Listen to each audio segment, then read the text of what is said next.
सभा की कार्यवाही प्रारंभ की जाती है।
ये सदस्यगण बैठ जाइए। सदन की गरिमा बनाए रखें। पोस्टर अपने से दे दें, मार्शल को दे दीजिए।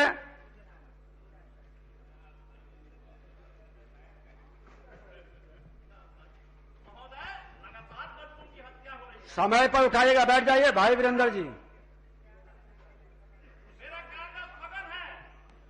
माननीय मंत्री शिक्षा विभाग, माननीय मंत्री जी, उत्तर संलग्न है, आप पूरक पूछिए। सरकार अपने उत्तर में दर्शाया है कि प्रखंड स्तरों की चुनाव हो रही है और उसके सरकार गठन के बाद ही इस नियोजन प्रक्रिया को आगे बढ़ाया जाएगा। तो मैं आपके माध्यम से पूछना चाहता हूं सरकार से कि प्रखंड नियोजन इकाइयों में पंचायत समिति का गठन 14 दिसंबर 2021 के बाद पूर्ण हो जाएगा, तो सरकार समय सीमा निर्धारित करे, बतावे कि कब करेगी।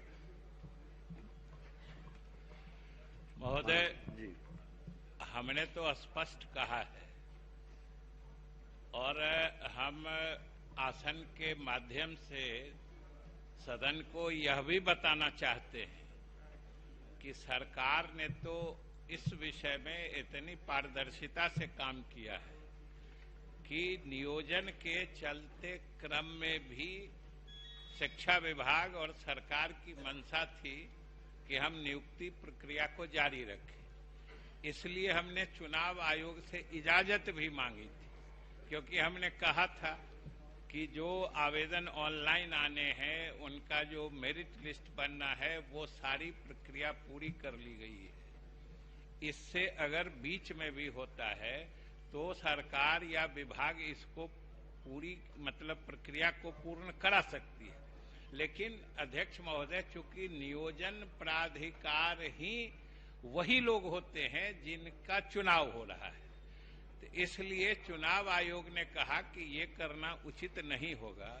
और निश्चित रूप से जैसा माननीय सदस्य ने कहा है कि हम लोगों ने तो एक टेंटेटिव डेट भी उस हिसाब से जारी कर दिया है और हम सदन को आश्वस्त करना चाहते हैं कि जैसे ही चुनाव की प्रक्रिया पूरी होगी, प्रखंड स्तर के जो प्रमुख या जिला स्तर पर जो जिला परिषद के अध्यक्ष होते हैं उनके निर्वाचन की प्रक्रिया पूरी हो जाएगी। जो जिस स्तर के नियोजन की कार्रवाई है हम उसको तत्काल पूरी करेंगे।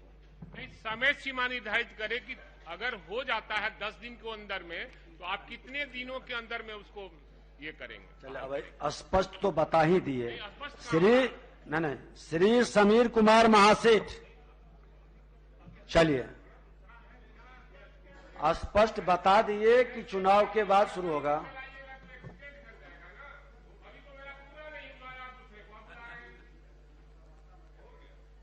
आपका पूरक का जवाब उन्होंने दे दिया।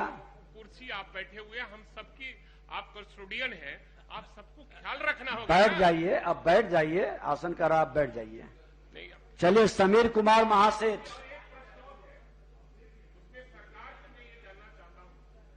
जिस तरह से विज्ञापन में शारीरिक शिक्षा स्वास्थ्य अनुदेशक के पद पर नियोजन के लिए योग्यता परीक्षा 2019 में अनुसूचित जाति, अनुसूचित जनजाति, महिला एवं दिव्यांगों को उत्तीर्ण हेतु न्यूनतम निर्धारित अंक में 5% की छूट दी गई है, लेकिन इससे वंचित रखा गया है। पिछड़ा और अति पिछड़ा लोगों को इससे वंचित रखा गया है। इसलिए मैं क्या उचित है सरकार को, क्या ये पिछड़ा और अति पिछड़ा को 5 अंक का छूट देना चाहती है सरकार? इस अध्यक्ष महोदय, ये शारीरिक अनुदेशक सह शिक्षक के जो नियुक्ति की बात है, सरकार ने अभी माननीय सदस्य ने और सारे सदस्यों ने देखा होगा कि हम लोगों ने लगभग 8,500 पद स्वीकृत किए हैं। और जैसा कि हमने कहा कि जैसे ही चुनाव की प्रक्रिया समाप्त होगी, 1 महीने के अंदर पद विज्ञापित करके, और दूसरी बात माननीय सदस्य को और सदन को महोदय हम आश्वस्त करना चाहते हैं कि आरक्षण के जो नियम हैं वो नियुक्ति प्राधिकार जो है उनको लागू करना है और सरकार उसकी सख्त मॉनिटरिंग करती है। तो जो भी आरक्षण कोटि में जिस कोटि में जितने पद जाने होंगे, जिस भी कोटि में पिछड़ा, अति पिछड़ा, दलित, महादलित, जिस कोटि में जितने जाने होंगे वो उसमें निश्चित जाएंगे। इसमें एक पद का भी इधर से उधर महोदय नहीं हो सकता। ठीक, का छूट देने की बात मैंने कहा। आपका एक माननीय सदस्यगण ये प्रश्न से जुड़ा हुआ विषय नहीं है, फिर भी माननीय मंत्री जी ने जवाब दिया है। जुड़ा हुआ है, आप पढ़िए तो बढ़िया से, उसको पढ़िए। बैठ जाइए आप, समीर कुमार महासेठ, बैठ जाइए, अब बैठ जाइए। समीर कुमार महासेठ,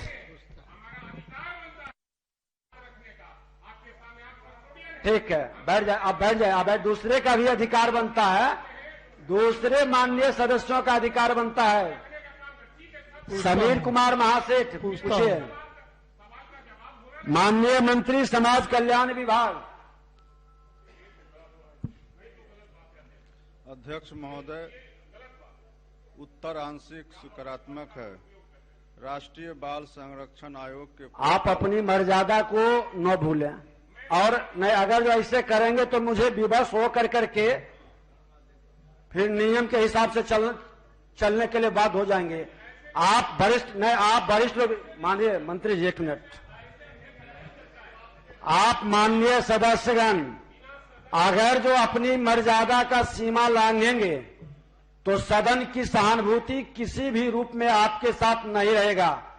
और ये कोई जरूरी नहीं है कि हम वरिष्ठ हैं तो हमें पूर्ण ज्ञान है।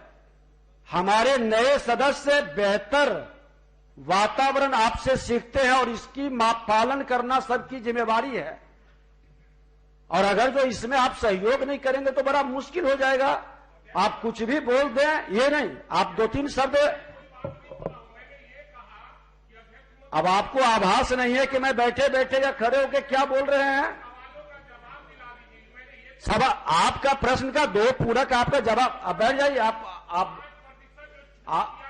उस प्रश्न की जवाब उन्होंने दिया, वो सारे विषय है। प्रश्न के लिए तो मैं देखिए एक सवाल पर 12 पूरक का हम अवसर दे रहे हैं। नहीं, ठीक है, थोड़ा सा संयम रखिए।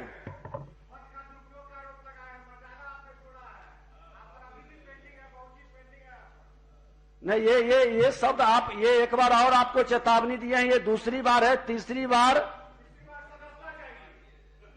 तीसरी बार स्थिति उत्पन्न न हो।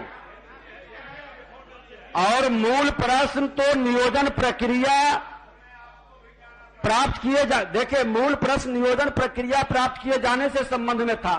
फिर भी आपने पूछा, माननीय मंत्री जी ने जवाब दिया, सकारात्मक रूप से सदन चल रहा है। कई माननीय सदस्यों को आज देखिए कितनी खुशी की बात है। अब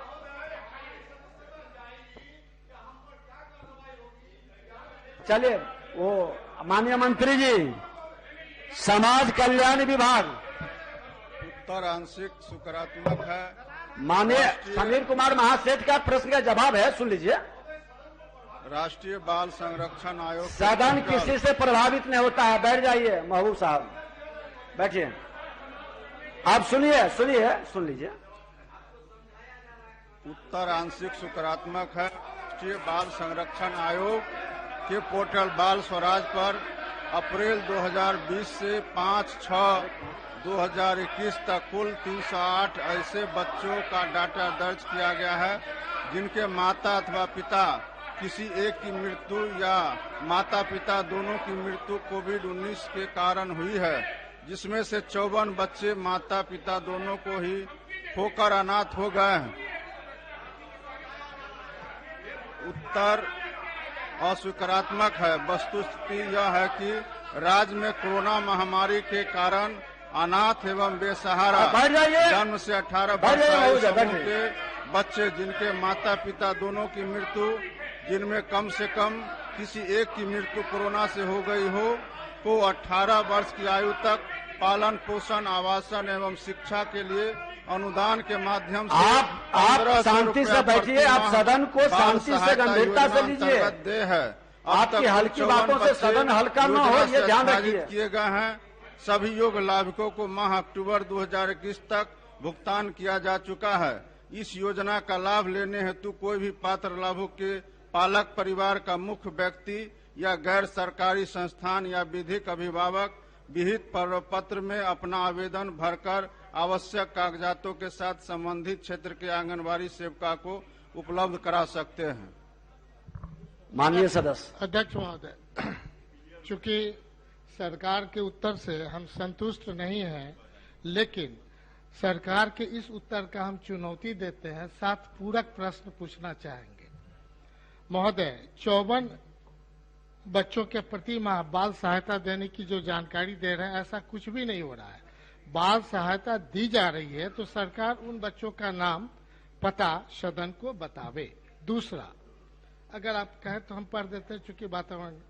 दूसरा महोदय, सरकार ने 308 बच्चों का डाटा बताया। यदि सरकार ही की बात को सच मान लें तो 54 बच्चों को अभी तक अनुदान देने का क्या उचित है? जब सरकार कह रही है तो केवल 54 बच्चों को ही दिया गया, तथा शेष 254 बच्चे किस हाल में हैं, कहाँ हैं, इसकी जानकारी अगर है तो सदन को बतावें। ठीक, माननीय मंत्री जी। एक और पूरक है सर। तीसरा महोदय, सरकार का जो डाटा 5 जून 21 तक का ही है, जो मंत्री जी ने बताया, इसके बाद भी बच्चे कोविड से कुछ अनाथ हुए हैं। क्या सरकार राज्य में एक व्यापक सर्वे कराकर बच्चों को चिन्हित कर अनुदान देने पर विचार रखती है? माननीय मंत्री जी। अध्यक्ष महोदय, मैं इनका माननीय सदस्य जी का चुनौती को स्वीकार करता हूं। 54 बच्चे जो अनाथ हुए हैं उनको हम लोगों ने राशि अक्टूबर माह तक का उपलब्ध करा दिया है, और शेष अगर 308 में से इनको इस बात की जानकारी है, इसमें या तो किसी की माता का मृत्यु या किसी के पिता की मृत्यु है, दोनों की मृत्यु पर उसमें से एक की मृत्यु कोविड से हुई होगी, तो हम लोग उनको अनाथ के श्रेणी में मानेंगे, और उनको जो हम लोग बाल सहायता योजना के अंतर्गत जो 1,500 रुपया का प्रति माह देना है 0 से 18 वर्ष की आयु तक, वो हम लोग देंगे। 54 ऐसे बच्चे मिले हैं। इसके अलावा भी अगर सदन में से किन्हीं को भी इस बच्चे की जानकारी मिलेगी तो हम लोग जरूर उनको इस योजना का लाभ देंगे। और 308 जो सूची में दर्ज है उसमें से या तो किसी की माता की मृत्यु है या पिता की, दोनों की मृत्यु नहीं हुई है, इसलिए हम लोग उनको अनाथ के श्रेणी में नहीं पाते हैं। ठीक। श्री अली अशरफ सिद्दीकी।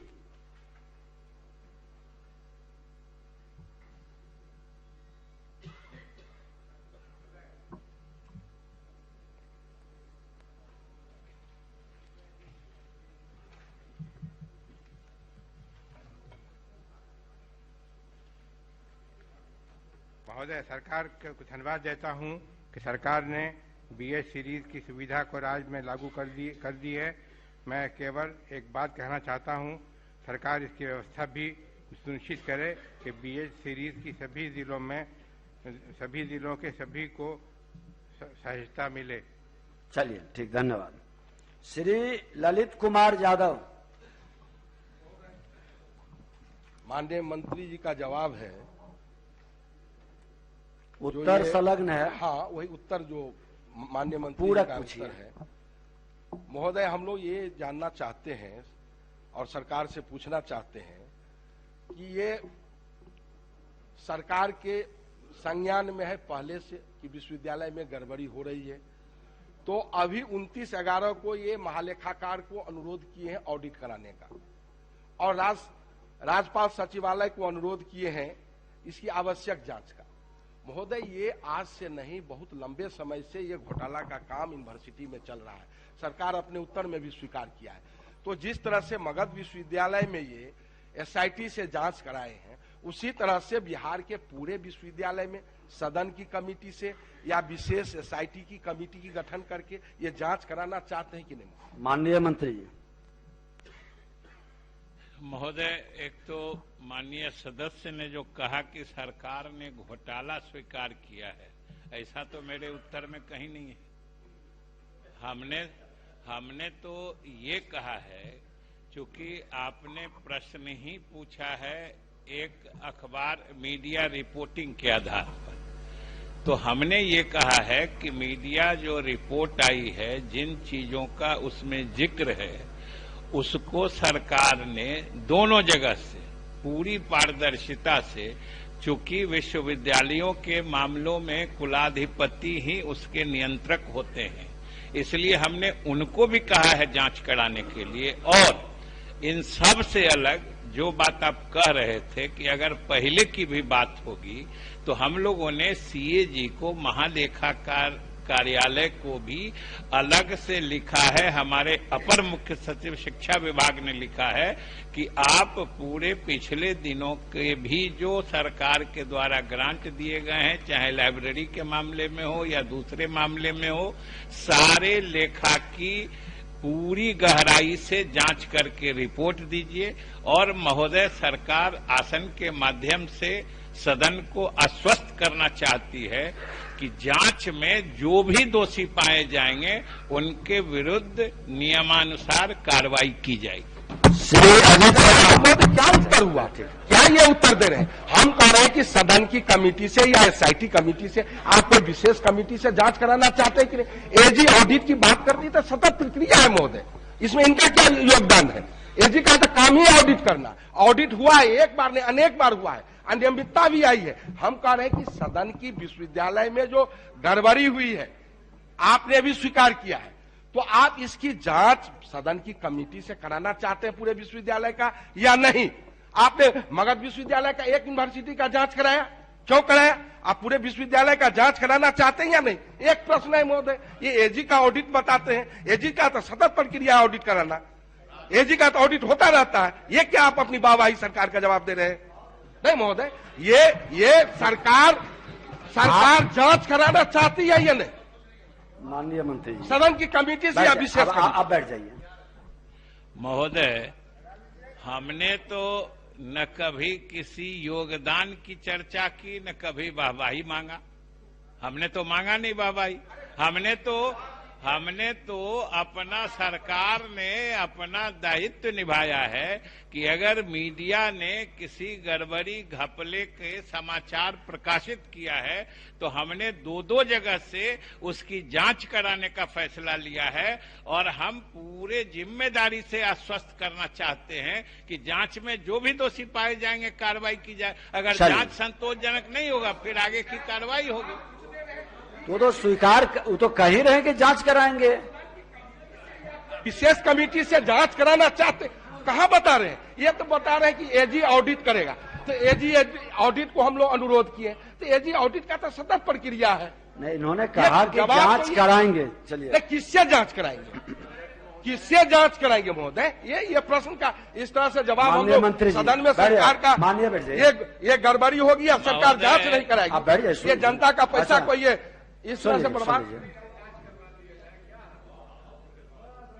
महोदय, हम समझते हैं पूरा सदन इस बात से अवगत है कि जो भारत सरकार का महालेखाकार, महानियंत्रक परीक्षक का कार्यालय है, वो जब जांच करता है तो उसी ने इस देश में एक से एक बड़े घोटाले का पर्दाफाश किया है। हमने उस संस्था से इस मामले की जांच कराने का फैसला लिया। चलिए, ठीक। इससे ज्यादा पारदर्शिता क्या हो सकती है? पूछा जा रहा है कि स्पेसिफाई कर दे कि कौन जांच करेगा।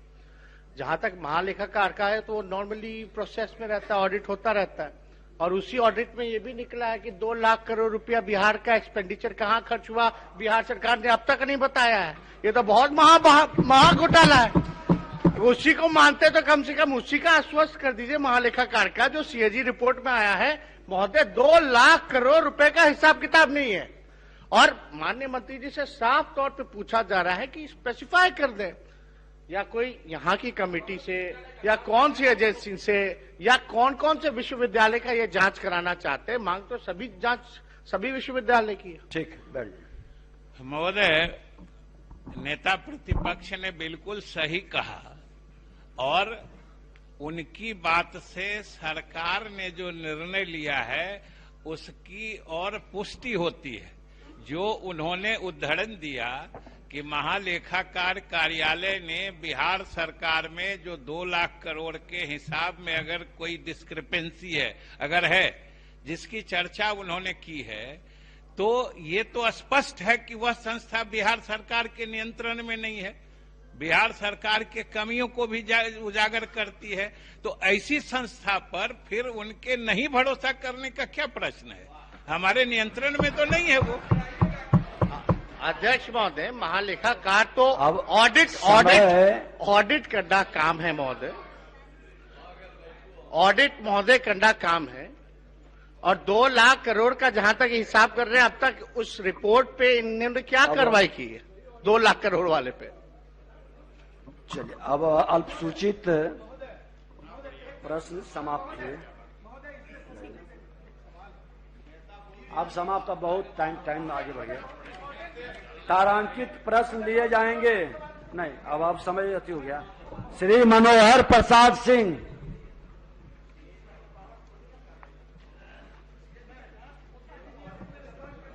माननीय मंत्री शिक्षा विभाग।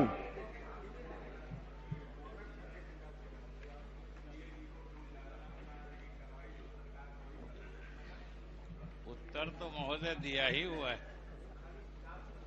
उत्तर संलग्न है, पूरक पूछिए। माननीय सदस्य, पूरक पूछिए। उत्तर संलग्न नहीं है, कहा जाए। उत्तर संलग्न मेरे पास नहीं है। अच्छा, एक बार पढ़ दीजिए।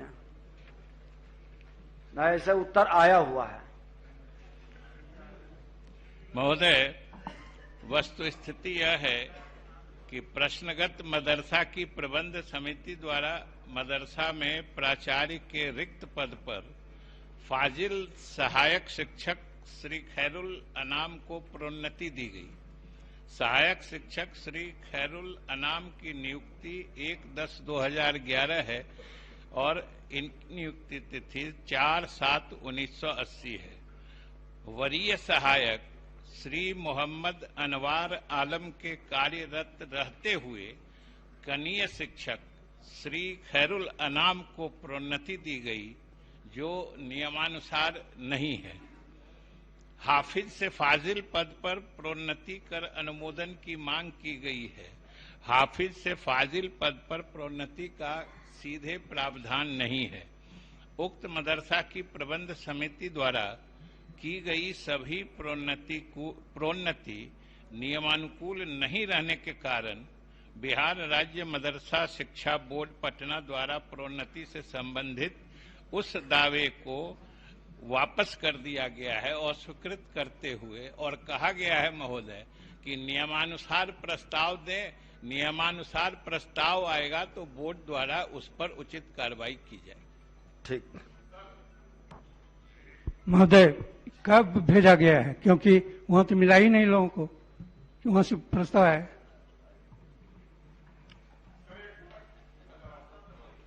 महोदय, ये करीब 10 दिन पहले भेजा गया। माननीय सदस्य है 10 दिन पहले क्यों भेजा गया? जुलाई 2000 में प्रस्ताव आया है, इसलिए भेजा गया देर क्यों हुई? कि हमने अपने उत्तर में बताया है कि एक तो जिनको प्रधानाचार्य जो सदर मदरस जो भी है बनाया गया, उनकी प्रोन्नति नियमानुकूल नहीं थी। उनसे वरीय शिक्षक उपलब्ध थे, लेकिन उनके दावे को नजरअंदाज करते हुए कनीय शिक्षक को हेडमास्टर बना दिया गया, इसलिए उनके दावे को खारिज किया गया। ये सब प्रक्रिया और जांच में प्रतिवेदन मंगाने में समय लगता है। और दूसरी बात कि सीधे हाफिज से फाजिल में प्रोन्नति दी गई दूसरे शिक्षक को, जबकि बीच में मौलवी और दूसरे पद भी सोपान है, सीढ़ी है, उससे होते हुए ही वहां जा सकते हैं, इसलिए नहीं मांगा गया। और इन सब चीजों की गहराई से जांच में वक्त लगता है। था कि श्री नैयर आजम को हाफिज से फाजिल के ओहदे पर प्रोन्नति देने का प्रस्ताव वहां की मैनेजिंग कमेटी ने भेजा है। तो हाफिज चूंकि वो सहायक शिक्षक हैं, तो सहायक शिक्षक को प्रोन्नति दिया जा सकता है, हाफिज को मौलवी के ओहदे पर या आलिम के ओहदे पर दिया जा सकता है या नहीं दिया जा सकता है?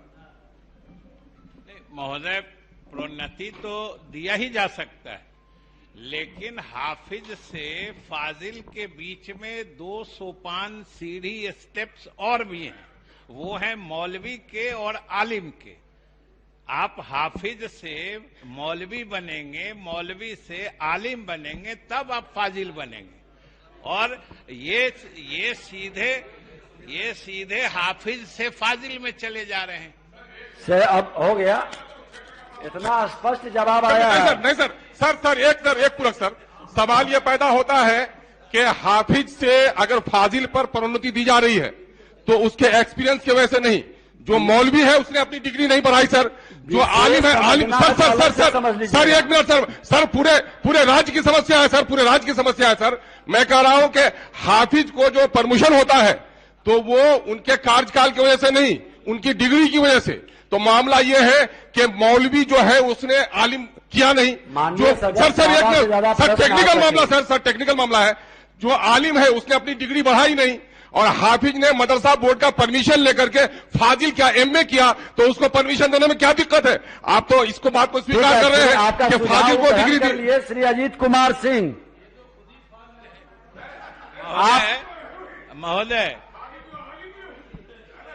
महोदय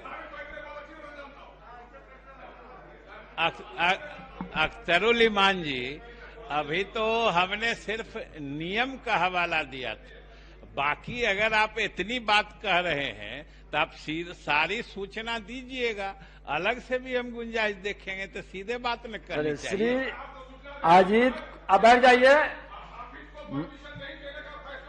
माननीय सदस्य बैठ जाएं, दूसरे की भी चिंता करें।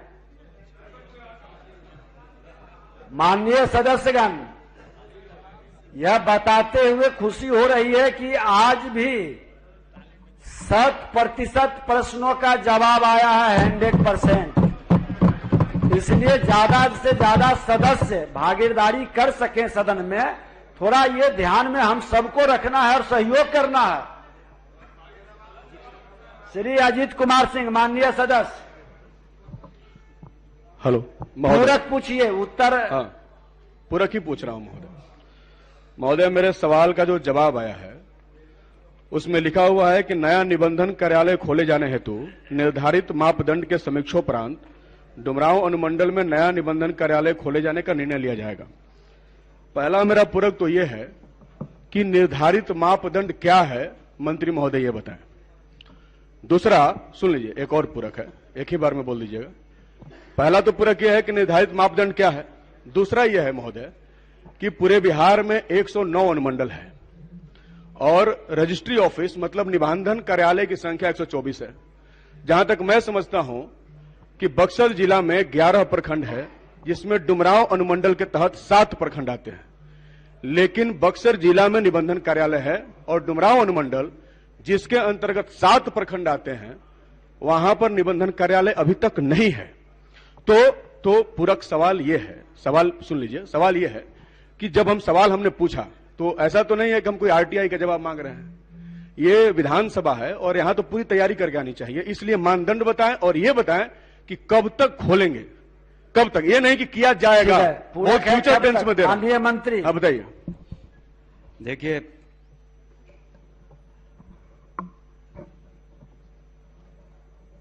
इसमें 3 मापदंड होते हैं। पहला कि राजस्व संग्रह कम से कम वहां पर उस जगह पर 8,000 करोड़ का होना चाहिए। दूसरा कि वहां पर कम से कम उसमें 8,000 दस्तावेजों की संख्या होनी चाहिए। दूसरा कि राजस्व संग्रह कम से कम 4 करोड़ होने चाहिए। और तीसरा कि अनुमंडल जो मुख्यालय है वहां से दूरी 15 किलोमीटर की होनी चाहिए। तो आपने जो अपना प्रश्न किया और जो सुझाव दिया है उसमें करीब करीब तीनों अहर्ताओं को ये जगह पूरा करती है। तो इसलिए हमने कहा है कि चूंकि अभी विभाग का सारा जो एनर्जी है और हम लोग प्रयास कर रहे हैं राजस्व संग्रह में, क्योंकि राजस्व संग्रह की कमी है जिससे सरकारें चलती हैं, तो इस पर हम जरूर सहानुभूति पूर्वक से विचार करेंगे। लेकिन पिछले 1 साल में कोविड की वजह से हम लोगों ने कहीं भी इस तरह का निर्णय ले लिया है कि नए हम लोग ऑफिसेस खोलेंगे, लेकिन अहर्ता पूरी की जा रही है और हम जरूर सहानुभूति पूर्वक अगले वित्तीय वर्ष पर इस पर विचार करेंगे। इस तरह के और भी प्रस्ताव माननीय सदस्यों से हमें मिले हैं जिस पर हम आवश्यकता अनुसार कार्रवाई। चलिए, सकारात्मक जवाब है माननीय सदस्य। तो आपका जवाब दे महोदय एक पूरक है मेरा, महोदय एक पूरक है, पूरक ये अब इसके बाद क्या है महोदय, सुन लीजिए, कर रहे हैं कि महोदय सुन लिया जाए, महोदय सुन लिया। हाँ, पूरक ये है कि अगर डुमरांव अनुमंडल इनके तीनों अहर्ताओं को पूरा करता है, संग्रह में कोई कमी नहीं है, इसलिए कि 11 प्रखंड जो बक्सर जिला में, महोदय सुन लिया जाए, उसमें 7 प्रखंड डुमरांव अनुमंडल का सकारात्मक जवाब दिया। नहीं, सकारात्मक नहीं है। अगर बैठ जाइए, उसका जरूरत नहीं है। छोटे लाल राय पूछता हूं, बैठ जाइए, बोले छोटे लाल राय जी। माननीय मंत्री शिक्षा विभाग, जवाब सकारात्मक आ गया प्रश्न का, उसके बाद कोई पूरक नहीं है। बैठिए। महोदय, वस्तु स्थिति यह है कि उच्च विद्यालय खानपुर में 9 कमरे हैं, जिसमें 3 पक्का एवं 6 हमें सभी सदस्यों के माननीय इस विद्यालय में खपरेल भवन बैठ जाइए, कमरे की न बैठ जाइए, मरम्मती बैठ जाइए। इसे विद्यालय विकास कोष की राशि से मरम्मती हेतु जिला शिक्षा पदाधिकारी को निर्देश दिया गया है और विद्यालय के 4 दीवारी निर्माण हेतु मनरेगा से कराने का जिला पदाधिकारी सारण को कहा गया है। दूसरे रहमत बालिका उच्च विद्यालय मस्तीचक में कुल 9 कमरे हैं, जिसमें से दो कमरे में मरम्मती की आवश्यकता है। 5 कमरे में पठन पाठन संचालित है, 1 कमरा कार्यालय तथा 1 कमरा स्टोर रूम के रूप में उपयोग में आ रहा है। 2 जर्जर कमरों की मरम्मती हेतु विद्यालय विकास कोष से कराने का निर्देश जिला शिक्षा पदाधिकारी सारण को दिया गया है। माननीय सदस्य। अध्यक्ष महोदय, जितने भी जगह हाई स्कूल हैं सबका स्थिति बहुत जर्जर है। हम आग्रह करेंगे कि मरम्मती का कार्य नहीं, वहां नया भवन बनाने का व्यवस्था किया जाए। आग्रह हमारे माननीय मंत्री जी से है कि उसमें जो भी 2 विद्यालय का हम प्रस्ताव 2 का, इसके पहले भी 2-3 विद्यालय का हम लोग दिए थे, हाई स्कूल को पहले प्राथमिकता देके सभी में भवन निर्माण कराने की कृपा की जाए। ठीक, माननीय मंत्री जी ग्रहण कर लीजिए। माननीय सदस्य का सुझाव अच्छा है, हम लोग इस पर जरूर विचार। ठीक है। श्री कुमार कृष्ण मोहन उप सुदय यादव, माननीय मंत्री शिक्षा विभाग।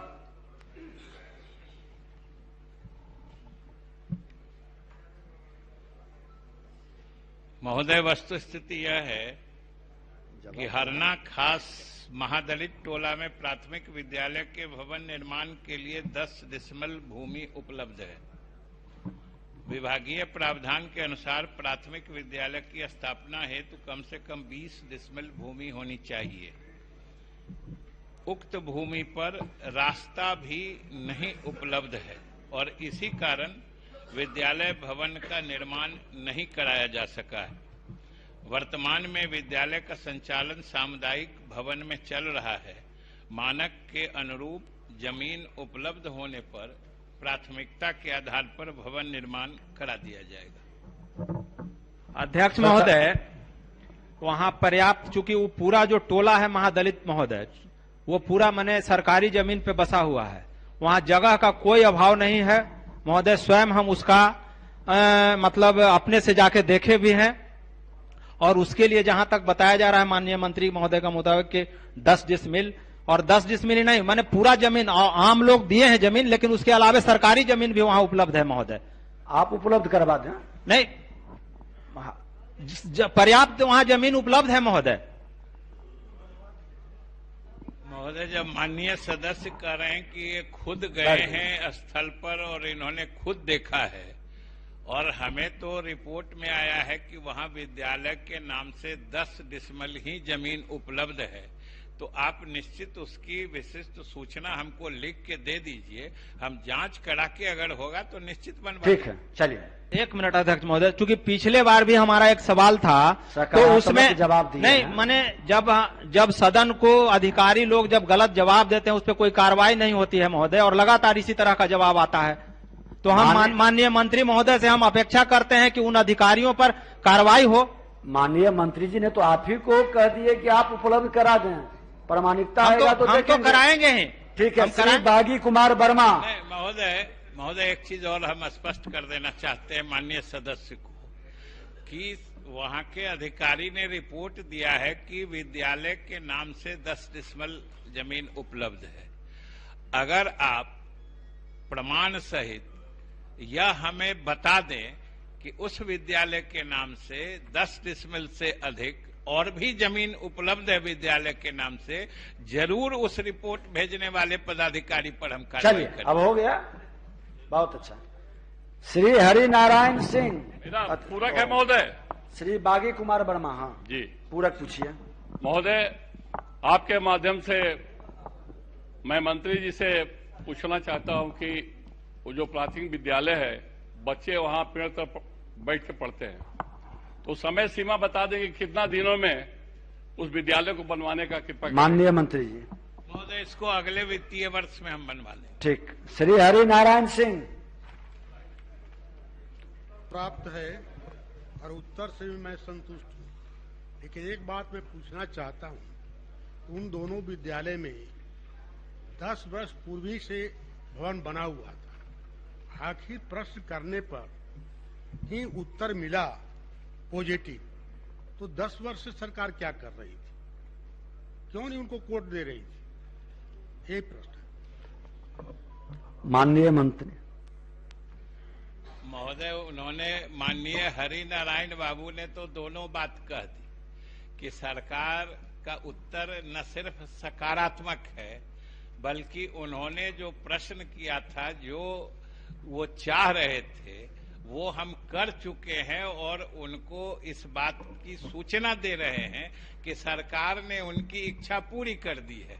अब 10 वर्ष पहले सरकार ने क्या नहीं किया, हम समझते हैं कि ये तो हमसे बेहतर वो खुद जानते हैं। वो प्रश्न पहले किए रहते तो और पहले हो जाता। नहीं महोदय, पहले वो प्रश्न करने के नहीं, उत्तर देने की स्थिति में थे। जी। श्री पवन कुमार यादव।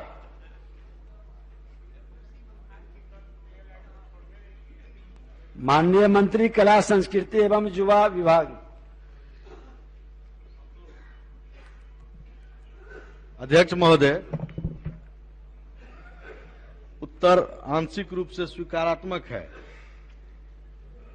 खंड 2 उत्तर स्वीकारात्मक है।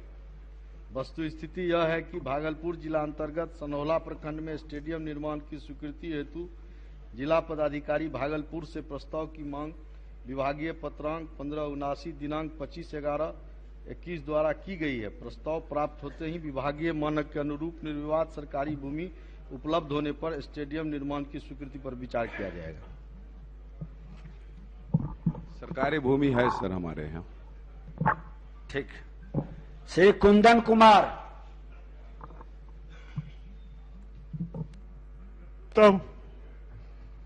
माननीय मंत्री शिक्षा विभाग। महोदय, वस्तु स्थिति यह है कि राजकीय मध्य विद्यालय जवाब आपका दिया हुआ, पूरक पूछे। जवाब महोदय, जवाब नहीं आपने तो शुरू में ही कह दिया है। जवाब सारे प्रश्नों का दिया हुआ है, जितने प्रश्न है सभी का उत्तर दिया हुआ है। नहीं, जवाब मैं देख नहीं पाया, मुझे मिला भी नहीं है। एक बार पढ़ दिया जाए। राजकीय मध्य विद्यालय रघुवर नगर स्टेशन रोड लहेरी धर्मशाला के प्रांगण में संचालित है। खंड 2, उक्त विद्यालय में 2 वर्ग कक्ष और 10 शिक्षक और 235 छात्र छात्राएं हैं। मध्य विद्यालय वार्ड नंबर 3 में मात्र 6 वर्ग कक्ष है। यहाँ कुल 520 छात्र छात्राएं नामांकित हैं एवं कुल 16 शिक्षक पदस्थापित हैं। उक्त विद्यालयों में वर्ग कक्ष के अभाव के कारण वहां शिफ्ट करना उचित नहीं होगा। दूसरा, मध्य विद्यालय बीएसएस कॉलेजिएट में 9 कमरा उपलब्ध है और चूंकि महोदय दोनों की दूरी समान है, अतः मध्य विद्यालय रघुवर नगर को उक्त विद्यालय यानी बीएसएस कॉलेजिएट में 1 सप्ताह के अंदर शिफ्ट करा दिया जाएगा। धन्यवाद मंत्री। श्री मुकेश कुमार रोशन।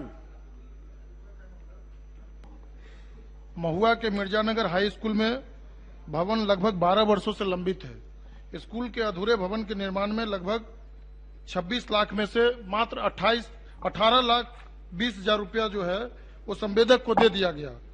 आज तक उसके बावजूद भवन में ना तो प्लास्टर हुआ, ना खिड़की लगा, ना रंग रोगन हुआ है। क्या दोषी पदाधिकारी पर माननीय मंत्री महोदय कार्रवाई करना चाहते हैं या नहीं? माननीय मंत्री शिक्षा विभाग। महोदय, उन्होंने प्रश्न में ही कहा है कि जितना काम हुआ उसका पेमेंट हुआ और बाकी राशि फिर वापस सरकार के खाते में जमा कर दी गई। बाकी बचे हुए काम निर्माण कार्य पूरा करने में विलंब अवश्य हुआ है, लेकिन बचा हुआ काम हम अगले वित्तीय वर्ष में पूरा करा देंगे। ठीक। श्री विनय कुमार। पूरक पूछिए। पंचायत में 12 में नया प्राथमिक विद्यालय खोलने की जो इसमें उत्तर आया कि 1 किलोमीटर के अंदर है, इसलिए नहीं खोला जाएगा। तो महोदय, जहाँ पे 86 में 12 में जो नामांकन है, उस 12 के माध्यमिक विद्यालय 86 में 12 के सभी बच्चों का, वहाँ पे 580 बच्चे हैं। वहाँ पे शिक्षकों की 9 संख्या है, जबकि सरकार का मानक है कि 40 बच्चे पे 1 शिक्षक होना चाहिए। तो उस समय वहां पे 15 शिक्षक होनी चाहिए, जबकि 9 है। और हमको ये सरकार से पूरक पूछना है कि क्या अगर उस गांव के जनसंख्या ज्यादा है तो ये मानक 1 किलोमीटर के अंदर भी विद्यालय खोलने पे विचार रखती है या नहीं? क्योंकि आज 4 साल के बच्चे जो हैं नौनिहाल 1 किलोमीटर जाते हैं तो उस समय सड़क दुर्घटनाएं होती है, ये होती है। तो उस गांव में भी विद्यालय खोलने पे मानक में सुधार किया जा सकता है या नहीं किया जा सकता है? क्योंकि अब 4 साल के बच्चे आपका पूरक का जवाब सुनिए ना। जी पहले बोल दे सर, इसीलिए बोले कि एक तो वहाँ पे संसाधन की कमी है कि जो 40 आपका शिक्षा विभाग का मानक है उसके अनुसार वहाँ तो नहीं तो शिक्षक है, नहीं जगह है। तो इस पे विचार रखती है कि नहीं? तो 12 में भी कैसे विद्यालय खुलेगा, ये सरकार बतलाने की कृपा करें। महोदय, माननीय सदस्य ने जो पूरक पूछा है उसके 2 अंश हैं कि एक तो कि 1 किलोमीटर के अंदर में खोलने का विचार रखती है कि नहीं। तो अभी 1 किलोमीटर के अंदर खोलने का विचार नहीं है, इसलिए कि अभी जो शिक्षा के अधिकार कानून के तहत भी जो पूरे देश में जो नीति लागू है और बिहार में भी हम लोग अभी लक्ष्य रखा है कि 5 किलोमीटर पर उच्च विद्यालय, 3 किलोमीटर पर मध्य विद्यालय और 1 किलोमीटर पर प्राथमिक विद्यालय अगर नहीं है तो हम लोग नया खोलते हैं। और जहां तक जो ये 12 में खोलना चाह रहे थे और हमने कहा कि वहां के बच्चे 84 में नामांकित हैं जो 1 किलोमीटर से कम की दूरी पर है, और जो माननीय सदस्य कह रहे हैं कि अगर वहां छात्र छात्राओं की संख्या अधिक है और मानक के हिसाब से वहां और अधिक शिक्षकों की नियुक्ति या प्रतिनियुक्ति होनी चाहिए, तो वो अभी पंचायत चुनाव खत्म होता है, हम लोग 1 सवा लाख शिक्षक बहाल कर रहे हैं, उसमें उस हिसाब से हम लोग आगे की कार्रवाई कर देंगे। ठीक। श्री ललित कुमार यादव। महोदय, माननीय मंत्री जी का उत्तर है, ये 2 विद्यालय का मात्र हम प्रश्न पूछे हैं। ये सदर प्रखंड के ठकुरनिया अदलपुर, दोनों में इन्होंने स्वीकार किया है कि भूमि उपलब्ध है। एक तो जर्जर भवन है महोदय 14 साल से। हम सवाल है, 2 प्रश्न है महोदय, 2 स्कूल का मात्र है। हम माननीय मंत्री जी को अपने ही क्षेत्र में 100 विद्यालय का नाम गिनाते हैं जो अति पिछड़ा और दलित के बस्ती में है, और 15 साल से महोदय इन्होंने भवन नहीं बनाया है, और जहां भवन बना हुआ है जर्जर है, और वो दोनों विद्यालय को बोलते हैं कि हम दूसरे जगह से टैग कर दिए हैं। एक तरफ सरकार कह रही है कि 1 किलोमीटर पर हम विद्यालय खोलेंगे, दूसरी तरफ महोदय इनके जवाब में पूरक क्या है? पूरक ही पूछ रहा हूं। हाँ बोलिए। ये सरकार की नीति कह रही है कि 1 किलोमीटर पर हम खोलेंगे, और ये हम कह रहे हैं कि सैकड़ों विद्यालय का हम अपने क्षेत्र में नाम बताते हैं जो 4 किलोमीटर 5 किलोमीटर पर प्राथमिक विद्यालय ककड़घट्टी उर्दू, प्राथमिक विद्यालय राम बरे, मनीगाछी में सोनार टोली बाजतपुर, अनेक सैकड़ों विद्यालय है महोदय। आप बोले तो हम पढ़ दें, तो सरकार एक तरफ कहती है 1 किलोमीटर, और जहां भवन बना हुआ है जर्जर है महोदय, जहां भवनहीन है। इन्होंने तो सकारात्मक जवाब दिया है कि महोदय हम सकारात्मक जवाब हम भी देखे हैं, अब बताइए, हम पढ़ के आपको सुना दें। महोदय हम ये प्रश्न पूछ रहे हैं कि इन्होंने 5 साल में भवनहीन विद्यालय, आप लास्ट वाला पढ़ दीजिए ने क्या दिए हैं जवाब। महोदय लास्ट वाला पढ़ दिए, कुछ नहीं है इनका, मिला जिला के 0 है। इन्होंने तो कहा है कि प्राथमिकता के आधार पर कराएंगे। नहीं महोदय, प्राथमिकता ये बता दे कि 10 साल में प्राथमिकता के आधार पर कितने विद्यालय बिहार में निर्माण कराए, बता दिए। आपका जवाब तो सकारात्मक दिए हैं। क्या सकारात्मक है? 15 साल से एक विद्यालय नहीं, सरकार कहती है कि हम 1 किलोमीटर पर विद्यालय खोलेंगे। हम कह रहे हैं जहां विद्यालय खुला हुआ है इन्होंने बंद करके दूसरे जगह टैग कर दिया है। हम सैकड़ों विद्यालय अपने यहाँ उदाहरण, और बिहार में लाखों विद्यालय। संक्षिप्त में मेरा कहना है कि बिहार में जितने भवनहीन विद्यालय और जर्जर भवन है, सरकार समय सीमा बतावे कितने दिन में ये निर्माण करा देंगे। महोदय, सबसे पहली बात तो माननीय सदस्य का जो प्रश्न है, इसमें सिर्फ उन्होंने 2 विद्यालयों की चर्चा की, तो अभी तो हम उन्हीं 2 विद्यालयों के बारे में स्थिति आपको बता सकेंगे। अगर आप पूरे बिहार के बारे में जब प्रश्न पूछिएगा तो पूरे बिहार की स्थिति बता देंगे। और अभी इन 2 विद्यालयों में हमने स्वीकार किया है कि भवन की स्थिति अच्छी नहीं है। इन दोनों विद्यालयों में भवन की स्थिति अगले वित्तीय वर्ष में हम अच्छी बना देंगे। ये बोल रहे हैं 2 विद्यालय का, हम कह रहे सैकड़ों विद्यालय मेरे विधानसभा में, और राज्य में कम से कम लाखों विद्यालय। आपका दोनों का पहले सरकार का नीति नहीं, सरकार श्रीमती मंजू अग्रवाल बोलिए।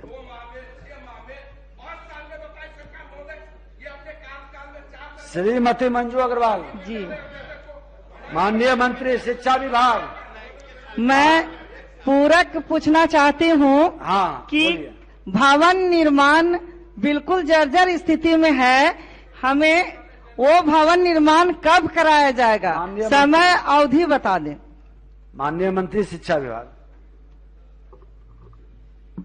महोदय, मुझे बताते हुए प्रसन्नता है कि माननीय सदस्य ने जो प्रश्न किया है, उक्त विद्यालय में 8 वर्ग कक्ष का निर्माण स्वीकृत है, जिसके अनुमोदन की प्रक्रिया चल रही है।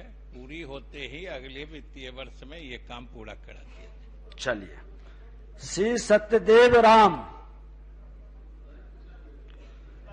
पूछना नहीं है, पूरक पूछिए। नहीं आया है उत्तर में। नहीं, उत्तर पहले से दिया हुआ है, मेरे पास नहीं आया है। हम इसीलिए कहें कि सभी माननीय सदस्य अपने पीए को थोड़ा प्रशिक्षित करें, और जरूरत पड़ेगा तो मैं प्रशिक्षण भी दिलाऊंगा। प्रशिक्षित है और सर्च किया है, अभी मेरे सवाल का जवाब नहीं गया है। पढ़ दिया जाए।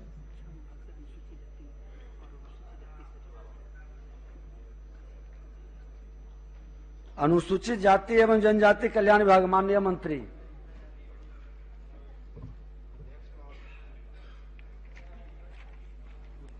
आज आंशिक स्वीकारात्मक है। वस्तु स्थिति यह है कि सिवान जिला अंतर्गत राजकीय अनुसूचित जाति आवासीय बालिका उच्च विद्यालय सिवान स्वीकृत एवं संचालित है। वर्तमान में विधानसभा दरौली क्षेत्र संख्या 107 के दरौली, गुठनी और आंध्र प्रखंड में आवासीय विद्यालय के निर्माण का प्रस्ताव विचाराधीन नहीं है।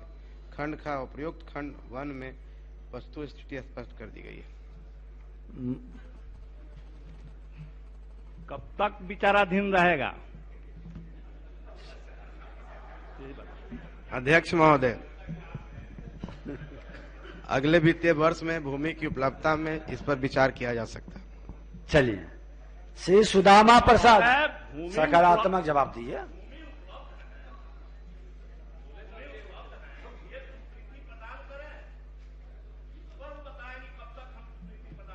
बता ही तो दिया, अगले वित्तीय वर्ष में। उपलब्धता के आधार पर बोले हैं, कब उपलब्ध होगी? आप जब क्या सीमा है? आप जब करा देंगे इनको, वो सीमा बताएं, हम उसमें उनको मदद करेंगे। हाँ, तो माननीय मंत्री जी देख लीजिएगा। श्री सुदामा प्रसाद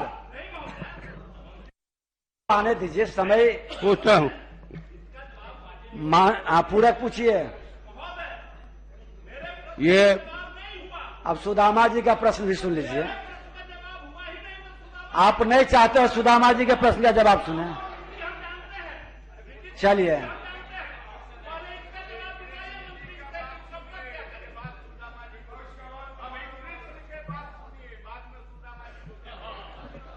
अच्छा, माननीय मंत्री जी बहुत स्पष्ट तौर पर कह दिए, आप उपलब्ध कराएंगे, दिखवा लेंगे। माननीय मंत्री जी फिर दोहरा दीजिए। अध्यक्ष महोदय, माननीय सदस्य को मैं बताना चाहता हूं कि माननीय मुख्यमंत्री जी के नेतृत्व में हमारी सरकार दलितों के प्रति, शोषितों के प्रति काम कर रही है और आने वाले समय में, बैठ जाइए, सुनिए, आने वाले समय में हमारे माननीय मुख्यमंत्री जी ने हम लोग को निर्देशित किया है कि हम लोग ऐसे ब्लॉक के बारे में जानकारी प्राप्त कर रहे हैं जहां अनुसूचित जाति जनजाति के लोग 50,000 की संख्या में है उनकी, वहां पर हमारी सरकार आवासीय विद्यालय बनाने जा रही है। आप आने वाले समय में देखेंगे कैसे 90 और 100 आवासीय विद्यालय बनेंगे, आप निश्चिंत रहिए। अब सुरक्षित हुआ है, आप इस अब चलिए, अब बनाएंगे। अब तो उनको सुदामा जी की बात को सुना। बोलिए पूरक सुदामा जी। ये के प्रति सुदामा भाव रखते हैं, लेकिन सत्यदेव जी सुदामा जी के प्रति कृष्ण भाव नहीं रखते हैं। तो ये लिखा गया है जवाब में कि पेड़ नहीं कटा इसलिए पैसा लौटा दिया गया। तो हमारा तो प्रश्न है कि माने पूरक क्या है? पूरक यही है कि माने भवन बनेगा कि नहीं बनेगा, स्कूल भवन। माने ये इसका जवाब दे मंत्री जी कि उसका क्या हल है? हम इसमें चूंकि माननीय सदस्य के क्षेत्र का मामला है, हम इसमें आपका सहयोग भी चाहते हैं कि वहाँ जो कुछ विवाद है पेड़ के कारण, जिसके कारण गांव में भी 2 ग्रुप बन जाता है, जो हमें सूचना दी गई है, आप हमें सहयोग करिए, उस विवाद को सलटा दीजिए, हम निश्चित बनवा देंगे। चलिए, श्री अख्तरुल इमाम उत्तर पूरक पूछिए। नहीं मिल पाया जवाब सर, मुझको जवाब नहीं मिल पाया सर, इसीलिए बोल रहा हूं। आप तो इससे डिजिटल से तो जुड़े हुए हैं। हाँ सर, जुड़ा हुआ हूं सर, नहीं मिल पाया था किसी वजह से। पढ़ दिया जाए माननीय मंत्री जी। महोदय, वस्तु स्थिति यह है कि माध्यमिक एवं उच्च माध्यमिक शिक्षकों के नियोजन हेतु 6ठे चरण की कार्रवाई चल रही है, जो वर्तमान में पंचायत चुनाव 2021 हेतु आदर्श आचार संहिता प्रभावी होने के कारण स्थगित कर दी गई है। आचार संहिता समाप्ति के उपरांत नियोजन की कार्रवाई पूरी कर ली जाएगी।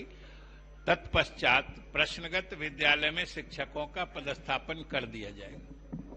सर, हफनिया हाई स्कूल बहुत ही इंटीरियर में है और लगभग 40 किलोमीटर के दरमियान में कोई पुल नहीं है वहां तक जाने के लिए। और महोदय, वहां पर 500 से ज्यादा बच्चे और बच्चियां हैं। और सिर्फ 2 शिक्षक हैं, तो मैं माननीय मंत्री से ये कहूंगा कि फौरी तौर पर प्रतिनियुक्त करने का कोई विचार रखते हैं वहां के बच्चों की सुविधा के लिए। और एक सवाल उससे और भी पूछूंगा सर कि शहरी क्षेत्र में जहां आवागमन में आसानी है वहां पर पर्याप्त शिक्षक हैं, और जहां जो इंटीरियर है, जहां लोगों को ज्यादा पढ़ाई की जरूरत है, प्राइवेट स्कूल्स नहीं है, वहां पर शिक्षक जाना नहीं चाहते हैं। यही वजह है कि क्या सरकार प्रतिनियुक्ति के सिलसिले में भी अपना कोई प्रोग्राम पॉलिसी रखती है? कहीं स्कूल में 8 टीचर है, कहीं 2 टीचर है, क्या? माननीय मंत्री जी। नहीं महोदय, माननीय सदस्य प्रतिनियुक्ति की बात कर रहे हैं, वो तो अस्थायी व्यवस्था होती है, और हमने तो पंचायत चुनाव की बात कही है। महीने 2 महीने में यही प्रक्रिया पूरी हो जाएगी। फिर चूंकि शिक्षकों की कमी हम खुद मानते हैं, सरकार मानती है, इसीलिए 1.25 लाख शिक्षक, और उधर भी लगभग हम लोग 30,000 शिक्षक माध्यमिक और उच्च माध्यमिक विद्यालयों के लिए कर रहे हैं। तो स्वाभाविक रूप से पद खाली हैं, लेकिन पंचायत चुनाव की प्रक्रिया पूरी होते ही हम शेष नियुक्ति की प्रक्रिया पूरी करेंगे।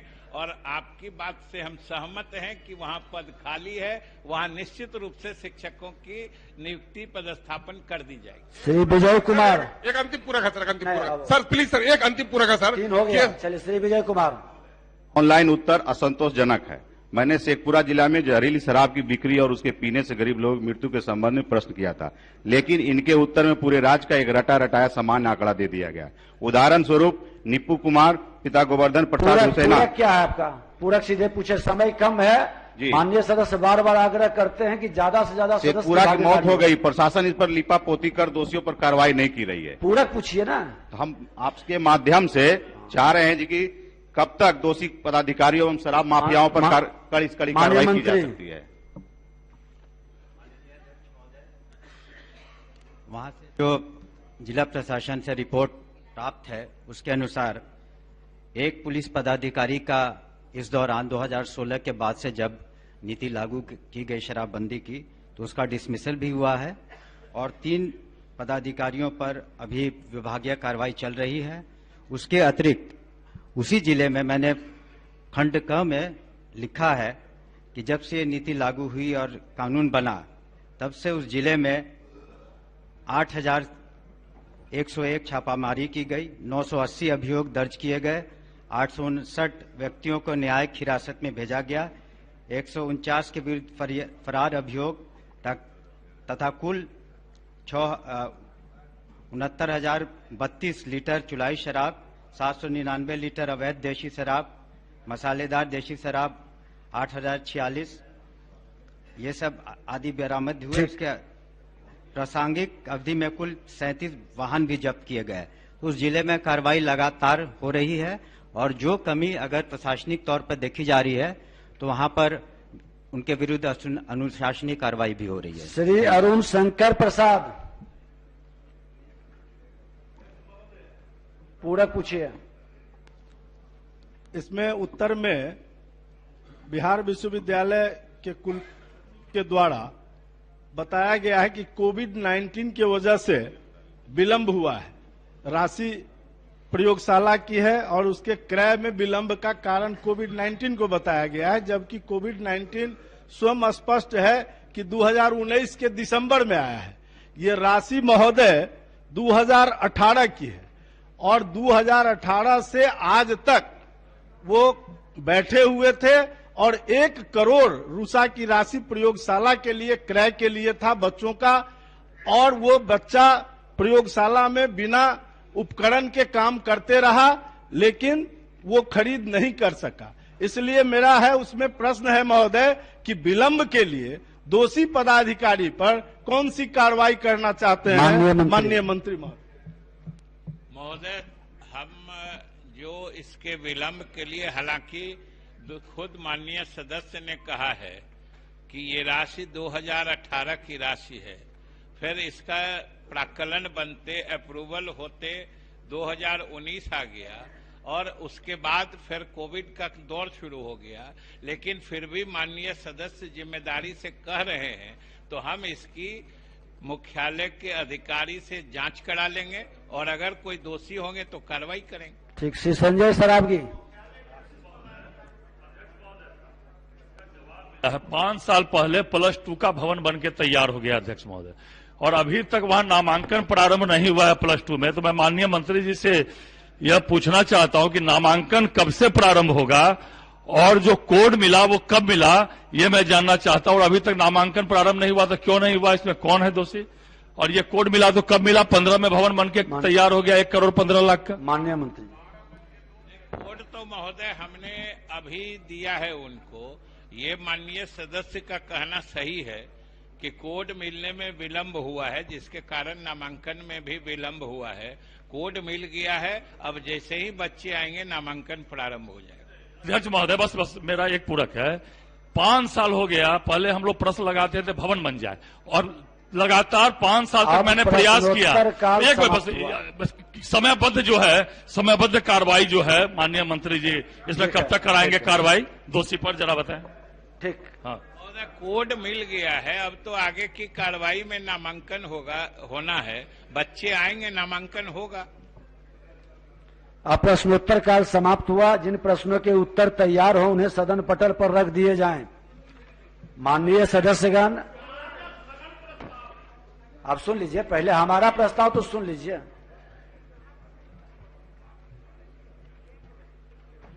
आज माननीय सदस्यगण, आप सबों के सहयोग से या सरकार की सजगता से शिक्षा विभाग का अल्पसूचित 100%, समाज कल्याण विभाग का अल्पसूचित 100%, 100%, परिवहन विभाग का 100% और तारांकित प्रश्नों का जवाब भी सभी विभाग का 100% 100% आया है। बहुत बहुत हमारी शुभकामना और धन्यवाद है। अब कार्य स्थगन प्रस्ताव की सूचना ली जाएगी। अब सुनिएगा तब ना।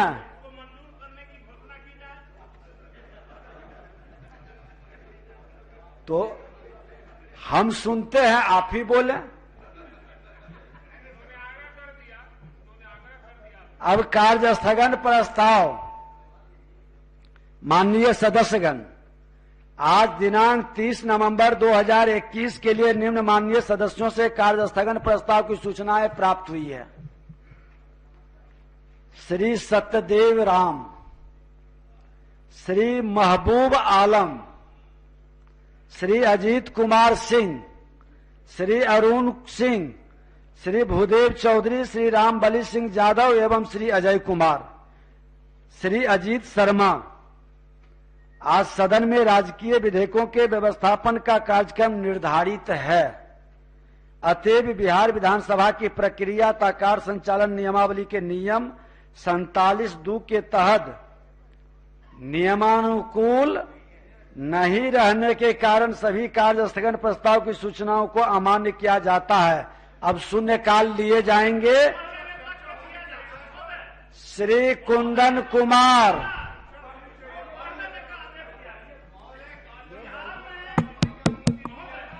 अध्यक्ष महोदय, अध्यक्ष महोदय,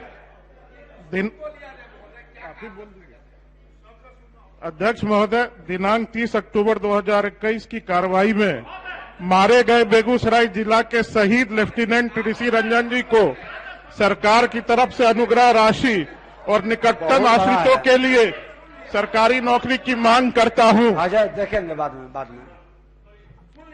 श्री मोहम्मद कामरान, पुलिस व अपराधियों द्वारा मोहम्मद कामरान, आम जन, आप पढ़िए अपना ना। शून्यकाल में समय कम है, ज्यादा से ज्यादा लोगों को लेना है। नवादा जिले के जले हुए रिप्लेसमेंट ट्रांसफार्मर की किल्लत को देखते हुए नवादा जिला में एक ट्रांसफार्मर रिपेयरिंग कार्यशाला खोलने की मांग करता हूं। श्री सूर्यकांत पासवान,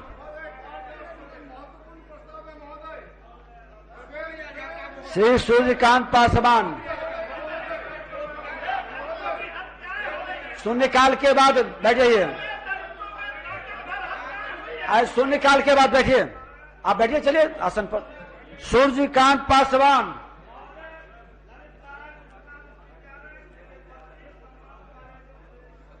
श्री श्री समीर कुमार महासेठ।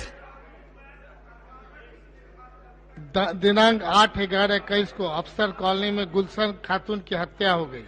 अभी तक न अपराधियों की गिरफ्तारी हुई और न ही वैज्ञानिक अनुसंधान का सहारा लिया गया। श्री मिथिलेश कुमार। खातून गरीब परिवार के हत्यारों को पकड़ने परिवार को 10 लाख का मुआवजा देने की मांग करता हूं। श्री मिथिलेश कुमार, आप पीछे मत देखिए, आगे पढ़िए, वो अपने दे देंगे लाइन आपको।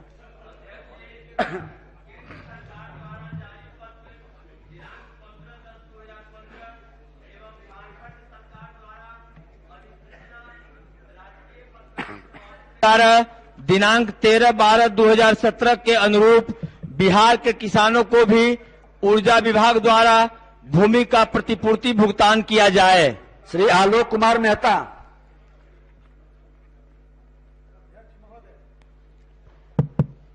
बिहटा अंचल के मौजा सिकंदरपुर परियोजना मेगा औद्योगिक पार्क निर्माण हेतु अधिग्रहित जमीन के मुआवजा राशि के भुगतान में भू अर्जन कार्यालय पटना द्वारा फर्जीवाड़ा किया गया, जिसकी मुख्यमंत्री द्वारा जांच के आदेश के आलोक में कार्रवाई अपेक्षित है। मैं जनहित में उच्च स्तरीय जांच की मांग करता हूं। श्रीमती भागीरथी देवी। अध्यक्ष जी, आज गबनाहा प्रखंड में अपने के भितिहरवा और मंगुराहा भितिहरवा से होते हुए नरकटियागंज ये रोड बन रहल बा। करोड़ों कई करोड़ के रोड हुजूर बन रहल बा, लेकिन जब बीच में बालू बंद रहे तो फिर कहाँ से बालू ले आके रोड माने बनावे के माने शुरू कैलक लोग। ये ठेकेदार किसे न हुजूर सुन ले जाओ, ठेकेदार जौन बा ठेकेदार, वो ठेकेदार से जब पूछल जाता तो ठेकेदार एकदम इतना कड़ुआ जवाब देता रहे कि हम सब कुछ कर चुकल बानी, जहाँ जाए को श्री ललन कुमार। हम माननीय अध्यक्ष जी, हम मांग कर रहल बानी कि अपने ये कमेटी द्वारा विधानसभा कमेटी द्वारा जांच किया रहा। श्री ललन कुमार। माननीय अध्यक्ष महोदय, मैं मुंगेर मिर्जा चौकी 4 लेन सड़क निर्माण हेतु पीरपैती अंचल में हो रहे भूमि अधिग्रहण में NH 80 से सटे जमीन का मुआवजा वाणिज्यिक दर से देने की सरकार से मांग करता हूं। श्री कुमार शैलेंद्र।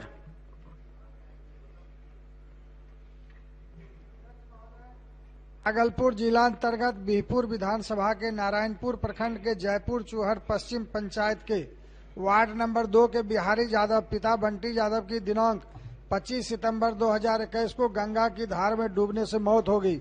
अतः पीड़ित परिवार को 5 लाख सहायता राशि देने की मांग करता हूं। श्री हरिभूषण ठाकुर।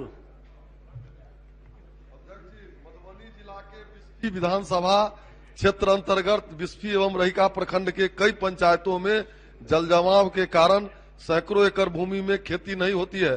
वहां किसानों के लिए जल जमाव बहुत बड़ी समस्या है, सरकार इससे निजात दिलावे।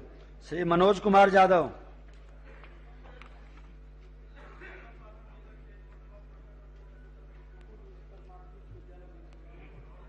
स्टेडियम निर्माण कार्य कराने की मांग करता हूं। श्री महानंद सिंह।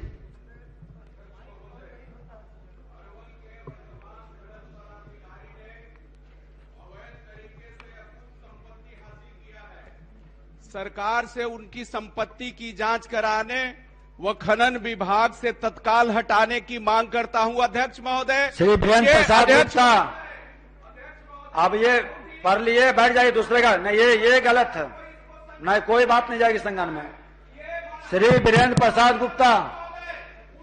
अध्यक्ष महोदय, बिहार में महंगाई व लागत के अनुसार गन्ना मूल्य 400 रुपये हो, किसानों से जबरदस्ती घाटे वाली नील की खेती की तरह बाढ़ व अधिक बरसात से नष्ट होने वाले गन्ना प्रभेदों CO 0238, CO 0118 की रुपाई कराने पर रोक लगे।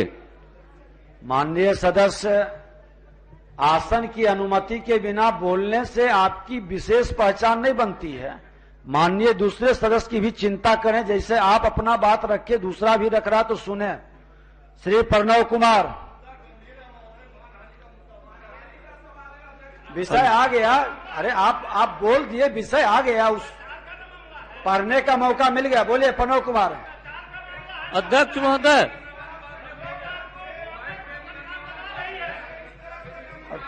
आप पढ़िए अपनी बात। मुंगेर के ऐतिहासिक किला जो मुंगेर की पहचान है, जीर्ण अवस्था में है तथा खंडित होने के कगार पर है। अतः सरकार से मुंगेर के ऐतिहासिक किला के जीर्णोद्धार कराने की मांग करता हूं। डॉक्टर सत्येंद्र यादव।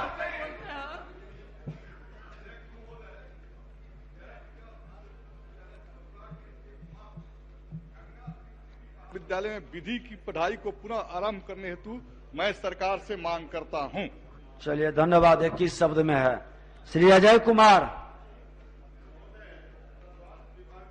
अनुसार national institute of open schooling तथा स्वास्थ्य समिति से सामुदायिक स्वास्थ्य कार्यकर्ता का प्रशिक्षण प्राप्त प्रशिक्षित ग्रामीण चिकित्सकों को सरकारी सेवक के रूप में नियुक्ति करने की सरकार से मांग करता हूं। श्री सुधाकर सिंह।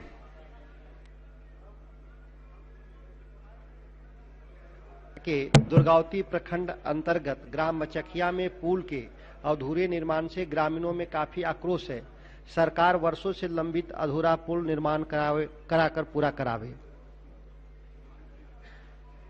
श्री वीरेंद्र कुमार। जिला अंतर्गत रोसड़ा नगर परिषद के सफाई कर्मी राम सेवक राम की मृत्यु की जांच अनुसूचित जाति जनजाति आयोग से कराया जाए। धन्यवाद। 1800। श्री भरत बिंद। श्री भरत बिंद। कैमूर जिला के रामपुर प्रखंड के सवारगढ़ एवं चेनारी प्रखंड के गांव के बीच लांझी के बीच दुर्गावती नदी पर पुल नहीं रहने के कारण दोनों प्रखंड के लोगों को आवागमन में काफी परेशानी होती है। सरकार से मांग की जाती है कि जल्द से जल्द पुल निर्माण। श्री पंकज कुमार मिश्र।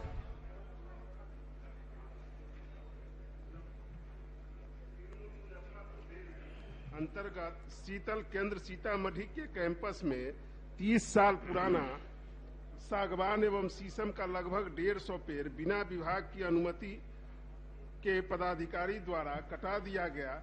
मैं उक्त दोषी पदाधिकारी पर कार्रवाई की मांग करता हूं। श्री मुरारी प्रसाद गौतम।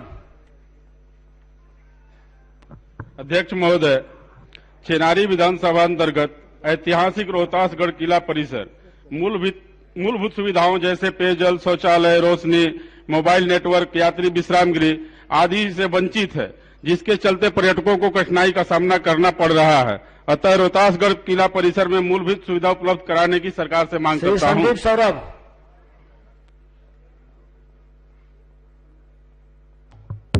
माननीय अध्यक्ष महोदय, बिहार कर्मचारी चयन आयोग द्वारा बीएसएससी इंटर स्तरीय बहाली को 2014 से लटका कर रखा गया है। सारी प्रक्रिया पूरी हो जाने के बावजूद काउंसलिंग नहीं की जा रही है। सफल अभ्यर्थी अवसाद से ग्रस्त हो रहे हैं। बीएसएससी 2014 के लिए अविलंब काउंसलिंग की मांग करता हूं। श्री रामबली सिंह यादव। घरों का पानी सड़क पर गिरने के कारण गांव से होकर गुजरने वाली ग्रामीण सड़कें जल्दी ही खराब हो जाती है। ग्रामीण सड़क निर्माण के क्रम में गांव के बीच पीसीसी ढलाई एवं दोनों तरफ नाली निर्माण प्रावधान की मांग सरकार से करता हूं। अरुण सिंह।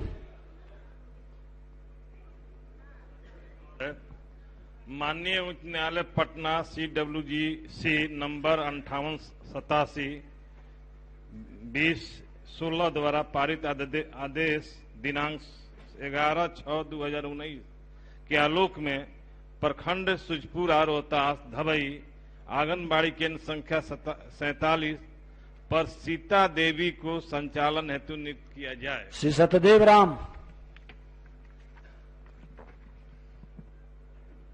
सिवान जिला अंतर्गत दरौली विधानसभा जो जिले से 40 किलोमीटर दूर यूपी बॉर्डर पर है, पंचायत स्तर पर +2 होने से काफी संख्या में छात्र छात्राएं पास करते हैं, मगर डिग्री कॉलेज नहीं होने से पढ़ाई छूट जाती है।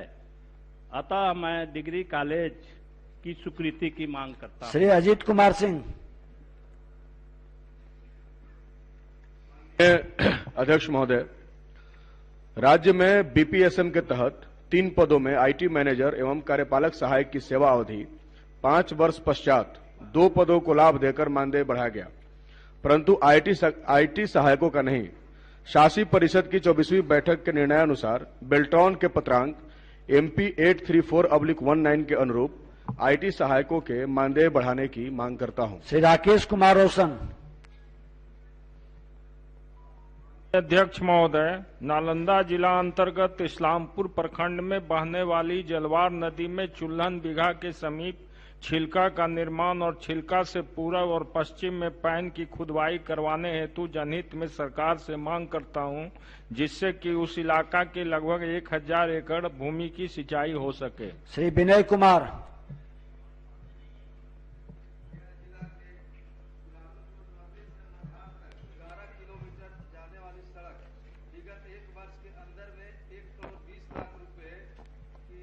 राशि से जीर्णोद्धार कराया गया, जो जीर्ण शीर्ण स्थिति में पहुंच चुकी है। मैं उच्च स्तरीय जांच कमेटी से दोषियों के विरुद्ध कार्रवाई की मांग करता हूं, संवेदक हो या पदाधिकारी। श्री मनोज मंजिल।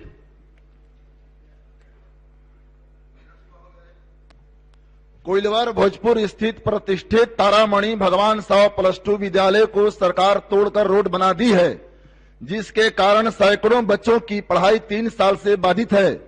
अविलंब नए वर्ग भवन निर्माण करने की मांग रखता हूं। श्री विद्यासागर केसरी।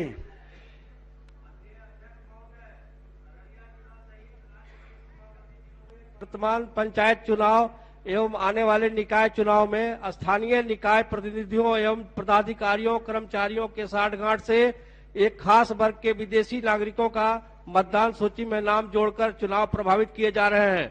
मतदाता सूची से ऐसे नामों को विलोपित करने एवं दोषी पर कार्रवाई की मांग सदन से करता हूं। श्री जयप्रकाश यादव। अररिया जिला में डीएपी एवं अन्य खाद की कमी के कारण मक्का की बुआई प्रभावित हो रही है और खाद की कालाबाजारी हो रही है। फलस्वरूप किसान ऊंचे दाम पर खाद खरीदने को विवश हैं। सरकार पर्याप्त मात्रा में खाद उपलब्ध कराकर किसानों की समस्याओं को दूर करें। श्री राम बिशुन सिंह।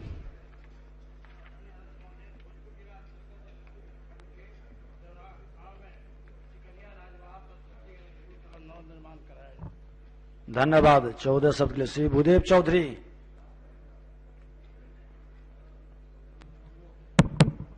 अध्यक्ष महोदय, बांका जिला अंतर्गत धुरैया प्रखंड के ग्राम जोगडिहा ग्रामीण पथ काफी जर्जर है।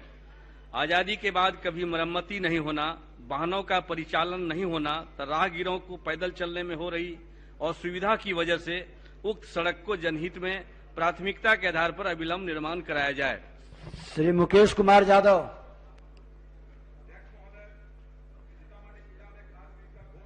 खासकर बाजपट्टी, नानपुर, बोखरा में कहीं खाद बीज नहीं है। किसान परेशान है, फलस्वरूप बुआई का समय निकलता जा रहा है। जनहित में सरकार से अविलंब खाद बीज आपूर्ति कराने की मांग करता हूं। श्री इजराइल मंसूरी।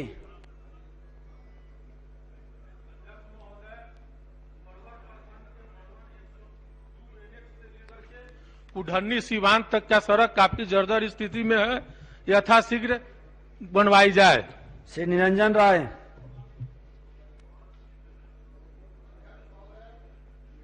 जिला अंतर्गत गायघाट प्रखंड के भटगामा मधुरपट्टी घाट, लदौर के रजुआ टोला घाट एवं बेनीबाद मार्केट के बागमती नदी के ऊपर पक्का पुल नहीं रहने से सालों भर आम नागरिकों को दुर्घटना से बचाव हेतु उक्त स्थलों पर जनहित में अविलंब आरसीसी पुल का निर्माण कराया जाए। श्री अरुण शंकर प्रसाद।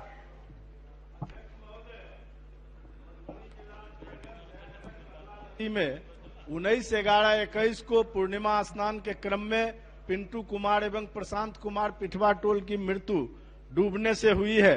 पुलिस एवं प्रशासनिक विफलता से घटना घटी। जांचों उपरांत समुचित कार्रवाई एवं मृतक के आश्रित को मुआवजा देने की मांग सरकार से करता हूं। श्री मुरारी मोहन झा। अध्यक्ष महोदय, विगत 10 वर्षों से संगीत विषय की शिक्षक पात्रता परीक्षा नहीं होने के कारण हजारों शिक्षक संगीत के छात्र छात्राएं इस क्षेत्र में रोजगार के लिए भटक रहे हैं। छात्र छात्राओं की समस्या को देखते हुए संगीत विषय की शिक्षक पात्रता परीक्षा लेने की कृपा करें। श्री गोपाल रविदास।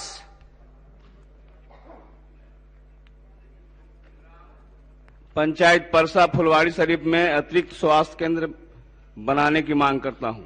चलिए धन्यवाद। 11 से अमरजीत कुशवाहा।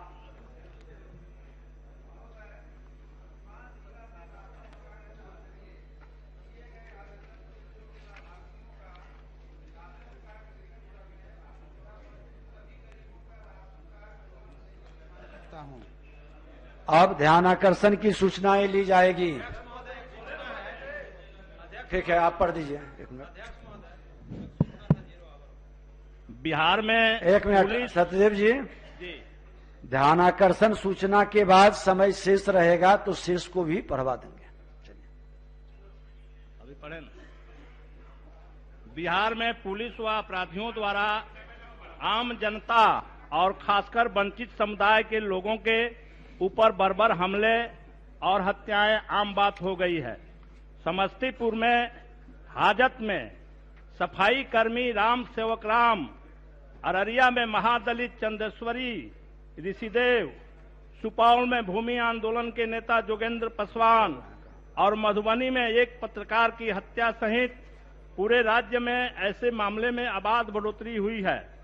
समस्तीपुर में नगर परिषद में कार्यरत मृतक राम सेवक राम सहित सफाई कर्मचारियों ने अपने 4 महीने के वेतन और पिछले 10 महीनों से पीएफ जमा नहीं होने के खिलाफ 29 अक्टूबर को एग्जीक्यूटिव अधिकारी के ऑफिस के बाहर धरना प्रदर्शन किया। 31 अक्टूबर को एग्जीक्यूटिव के कहने पर पुलिस राम सेवक राम को उठाकर एग्जीक्यूटिव के चेंबर में ले गई और वहां उनकी बुरी तरह से पिटाई की गई। पिटाई के कारण राम सेवक राम की स्थिति बिगड़ती गई। 3 नवंबर को उन्हें पीएमसीएच पटना लाया गया, लेकिन 5 नवंबर को उनका निधन हो गया। पोस्टमार्टम के बाद उनके मृत शरीर को एम्बुलेंस में डालकर पुलिस की गाड़ी के साथ रोसड़ा भेजा गया और पुलिस जबरदस्ती उनका अंतिम संस्कार कर दिया। इसके बाद पुलिसिया दमन का एक और चक्र, जहां पीड़ित पक्ष के 3 महिलाओं और 4 पुरुषों को पुलिस ने गिरफ्तार कर लिया, साथ ही 400 अज्ञात लोगों के ऊपर मुकदमा दर्ज कर दिया। इस पुलिसिया दमन और क्रूरता से रोसड़ा के सफाई कर्मचारियों और दलित समुदाय के लोगों में भय का माहौल व्याप्त है और लोग सरकार से न्याय की मांग कर रहे हैं, जबकि आज तक एसपी, डीएसपी, स्थानीय थाना प्रभारी और कार्यपालक अधिकारी पर कोई कार्रवाई नहीं हुई है। अतः इस अत्यंत महत्वपूर्ण सवाल पर सदन का कार्य स्थगित कर बहस कराने की मांग करता हूं महोदय। माननीय सदस्य सुदामा प्रसाद अपनी सूचना को पढ़ें। महत्वपूर्ण सवाल। अब देखिए, आपकी विषय को रख लिए, अब थोड़ा सुदामा जी ध्यान आकर्षण बहुत महत्वपूर्ण है, पढ़िए, आप पढ़िए। माननीय अध्यक्ष महोदय, चलिए बैठ जाइए। बिहार सरकार ने आपका सुदामा जी से क्यों इतना आप बैठिए,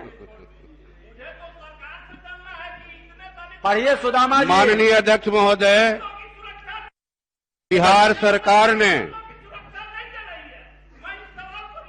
आप पढ़ते रहिए। बिहार सरकार ने 15 फरवरी 2022 तक 15 लाख मीट्रिक टन धान खरीद का लक्ष्य निर्धारित किया है, जबकि किसानों ने 90 लाख मीट्रिक टन से ज्यादा धान की रिकॉर्ड पैदावार की है। अभी कटनी शुरू हुई है और धान में नमी की मात्रा लगभग 22% है, जबकि केंद्र सरकार ने धान खरीद में 19% की अनिवार्यता तय की है। 1 क्विंटल धान पैदा करने में किसानों का लगभग 2500 रुपए खर्च होता है, जबकि केंद्र सरकार ने 1940 और 1960 रुपए धान का समर्थन मूल्य तय किया है।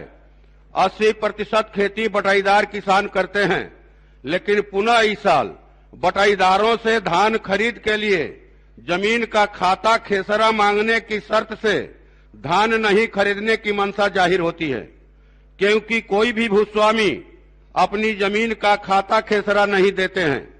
अतः लोकहित में धान खरीद में नमी और खाता खेसरा की अनिवार्यता समाप्त करने, धान का समर्थन मूल्य 3,000 रुपये प्रति क्विंटल करने, राज्य सरकार द्वारा धान खरीद पर प्रति क्विंटल 1,000 रुपये बोनस देने तथा धान खरीद का समय 31 मार्च 2022 तक बढ़ाकर किसानों के संपूर्ण धान खरीदने हेतु हम सदन के माध्यम से सरकार का ध्यान आकृष्ट करते हैं।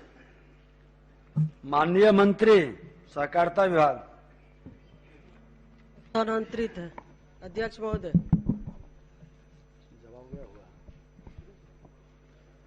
अध्यक्ष महोदय, विकेंद्रीकृत अधिप्राप्ति व्यवस्था अंतर्गत खरीफ विपणन मौसम 2021-22 में राज्य के किसानों से धान अधिप्राप्ति का कार्यक्रम 1 नवंबर 2021 से चरणबद्ध तरीके से प्रारंभ किया गया है तथा धान अधिप्राप्ति का सांकेतिक लक्ष्य 45 लाख मीट्रिक टन निर्धारित किया गया है।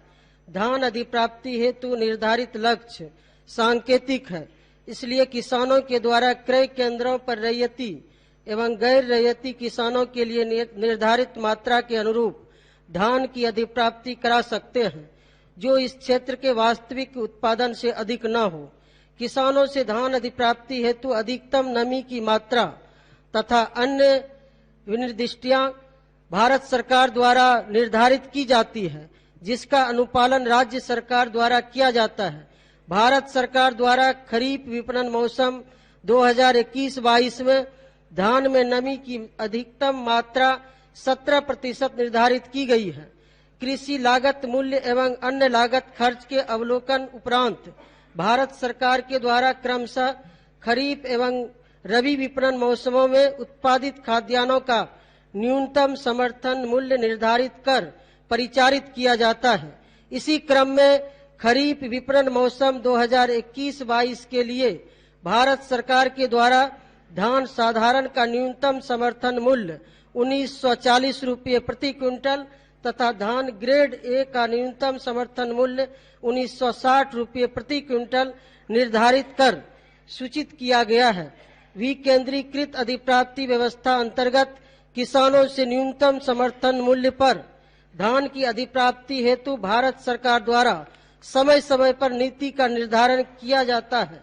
राज्यों को भारत सरकार द्वारा निर्धारित नीतिगत निर्णय का अनुपालन किए जाने की बाध्यता होती है। भारत सरकार ने खरीफ विपणन मौसम 2021-22 में किसानों से धान अधिप्राप्ति हेतु अधिप्राप्ति पोर्टल में न्यूनतम अर्हताओं को शामिल कर केंद्रीय अधिप्राप्ति पोर्टल से जोड़ने की अनिवार्य बाध्यता की शर्त रखी गई थी, जिसके अनुपालन में किसानों की भूमि से संबंधित आंकड़े राजस्व विभाग के पोर्टल से प्राप्त कर अधिप्राप्ति पोर्टल पर अपलोड किया जाना है। गैर रैयत किसानों के लिए खाता खेसरा संबंधित आंकड़ों की अनिवार्यता समाप्त कर दी गई है।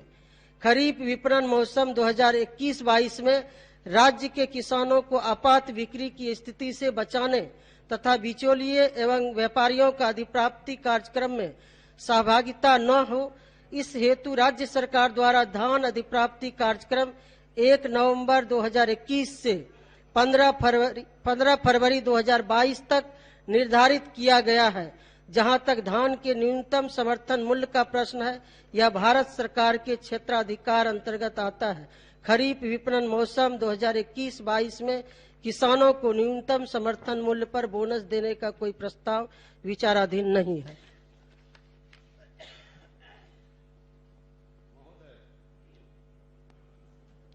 कल तक पूरे बिहार में मेरी जानकारी के अनुसार 1,12,000 मीट्रिक टन धान की खरीद हुई है।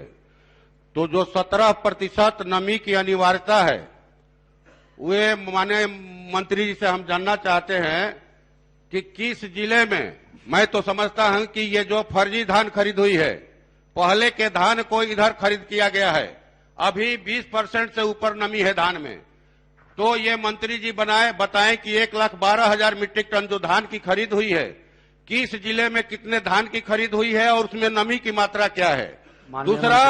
दूसरा मेरा पूरक कि ये जो बोल रही है कि बटाईदार का ये खाता खेसरा का नहीं है, लेकिन इलाके से सब जगह लोग कह रहे हैं कि खाता खेसरा मांगा जा रहा है, बिना इसके रजिस्ट्रेशन नहीं हो रहा है गैर रैयत किसानों का। तो क्या ये कोई निर्देश जारी करेंगी अपने माने जो अधिकारी हैं संबंधित विभाग के? और तीसरा पूरक प्रश्न है कि 2006 से जब से बिहार में विपणन बाजार समितियों को भंग किया गया है, किसानों की दुर्दशा माने बढ़ गई है। कभी धान की खरीद नहीं हो रही किसान से, अभी किसानों से नमी के आधार पर नहीं लिया जा रहा है। पूरक ये है कि मंत्री जी बताए कि जो 2006 में भंग बाजार समितियां हैं, क्या सरकार उनको बहाल करने का फिर से विचार रखती है? और चौथा है कि एमएसपी का जो कानून है, बैठ जाइए तीन हो गया। अच्छा चलिए बैठिए। माननीय मंत्री जी। अध्यक्ष महोदय, जैसा कि माननीय सदस्य ने कहा कि अभी कल तक का जो रिपोर्ट है 1,16,611 मीट्रिक टन धान की खरीद हुई है। अध्यक्ष महोदय, मैं इनको जिला वाइज आंकड़ा भिजवा दूंगी। और जहां तक पोर्टल पर गैर रैयत किसानों का जो उसमें अंकित किया जाता है धान जमीन का उस खाता केसरा, वो अनिवार्यता खत्म कर दी गई है। अध्यक्ष महोदय, इनको मालूम होना चाहिए। और मैं आप सुन लीजिए पहले माननीय मंत्री जी का जवाब सुनिए। महबूब जी आप पुराने सदस्य हैं, आप बैठ जाइए। अभी आप सुनिएगा, जवाब सुन लीजिए पहले। धैर्य रखिए सुनिए। अध्यक्ष महोदय, जो गैर रैयत किसान हैं, बटाईदार किसान हैं, उनका जो है पोर्टल पर जो खाता खेसरा अंकित करना था वो समाप्त कर दी गई है, ऑप्शनल है। यदि किन्हीं किसान के पास, गैर रैयत किसान के पास यदि है खाता खेसरा तो वो अंकित कर सकते हैं। यदि कहीं किसानों को यदि ये भ्रम है तो मैं फिर से सभी जिला में जो फैक्स हैं या व्यापार मंडल है वहां तक संवाद अपने पदाधिकारी के माध्यम से भिजवा दूंगा। और जिला वाइज चूंकि रोज आंकड़ा आता है, मैं माननीय सदस्य को आज ही भिजवा दूंगी। और जहां तक बाजार समिति का मामला है, बाजार समिति का तो खत्म कर दिया गया है। पैक्सों के माध्यम से और व्यापार मंडल के माध्यम से ये धान की अधिप्राप्ति की जाती है।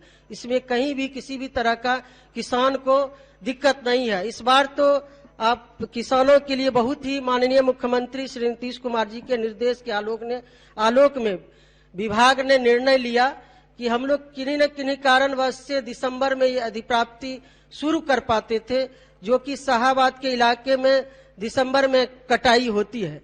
लेकिन कुछ इलाके हैं उस इलाके में लास्ट अक्टूबर माह में धान की कटनी हो जाती है। तो हम लोगों ने 1 नवंबर से और फिर 10 नवंबर से फिर 15 नवंबर से पूरे राज्य में चरणबद्ध तरीके से अधिप्राप्ति की शुरुआत की है, ताकि जो हमारे छोटे किसान हैं, मंझोले किसान हैं, किसानों को बिचौलिए के माध्यम से औने पौने भाव में धान की बिक्री न करना पड़े। ये सरकार ने, माननीय मुख्यमंत्री जी ने इस बार व्यवस्था किसानों के हित में निर्णय लिए। ठीक है, आप अभी महबूब जी बैठ जाइए। सभी लोग अभी पूरा प्रश्न मेरा। अरे महबूब जी पहले उठे हैं, बैठ जाइए।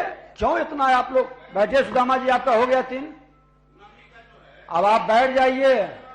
सुदामा जी बैठ जाइए, लीजिए। आप महबूब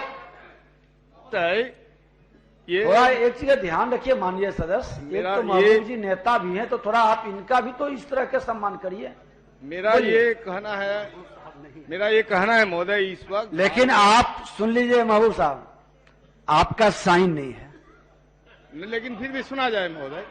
अब नहीं कुछ कहना चाहते, इसलिए आपका साइन नहीं है, इसीलिए हमने आपको, तो इसलिए आप बैठ जाइए। अब बैठने अजय जी को बोलने दीजिए। माननीय अध्यक्ष महोदय, ये 1 नवंबर से धान की खरीद की बात जो है माननीय मंत्री जी के द्वारा कहा गया है, हम समझते हैं कि ये सत्य से परे है। इसीलिए कि हम लोग गांव में रहते हैं, क्षेत्र में घूमते रहते हैं। कहीं भी पैक्स के माध्यम से धान की खरीद समस्तीपुर जिले में तो कम से कम नहीं शुरू हुई है। तो जब शुरू नहीं हुई है तो धान के बारे में जो 1 लाख से ज्यादा के बारे में टन जो बताया गया कि खरीद हो चुकी है, वो किससे खरीदा गया है? वो तो डिटेल ये बात नहीं, मेरा गंभीर मामला है। मामला ये गंभीर है। किसान का धान नहीं खरीद हो रहा है और किसान का धान समय पर नहीं खरीद होगा। आज किसान 900 रुपया क्विंटल, 1000 रुपया क्विंटल बेचने को मजबूर है। इसलिए मेरा सिर्फ ये कहना है कि आप जो है 1 नवंबर से जो आपने घोषणा किया खरीद हो रही है, तो आप जांच कीजिए। जो पैक्स नहीं खरीद रहा है, क्या उसके ऊपर कार्रवाई कीजिएगा कि नहीं? ठीक है अध्यक्ष महोदय, हमने कहा है, तब आपको बुलाएंगे। मंत्री जी एक बार सुन लीजिए सबका। आपके माध्यम से सरकार से मैं जानना चाहता हूं कि धान अधिप्राप्ति का समय सीमा जो निर्धारण किया गया है, वो समय सीमा 15 फरवरी तक है और लोगों का, किसानों का धान जो है जनवरी के बाद धान कटती है खेतों से। तो अधिप्राप्ति का हम चाहते हैं कि सरकार 15 मार्च तक अधिप्राप्ति का ये समय रखे। और दूसरा एक है जो बटाईदार है और बटाईदार से खाता खेसरा मांगा जाता है, उसकी पत्र निकलवा दे। कहने से नहीं होगा, सरकार का एक पत्र निकल जाए कि खाता खेसरा उन लोगों से, बटाईदारों से नहीं मांगा जाए और धान अधिप्राप्ति कराया जाए।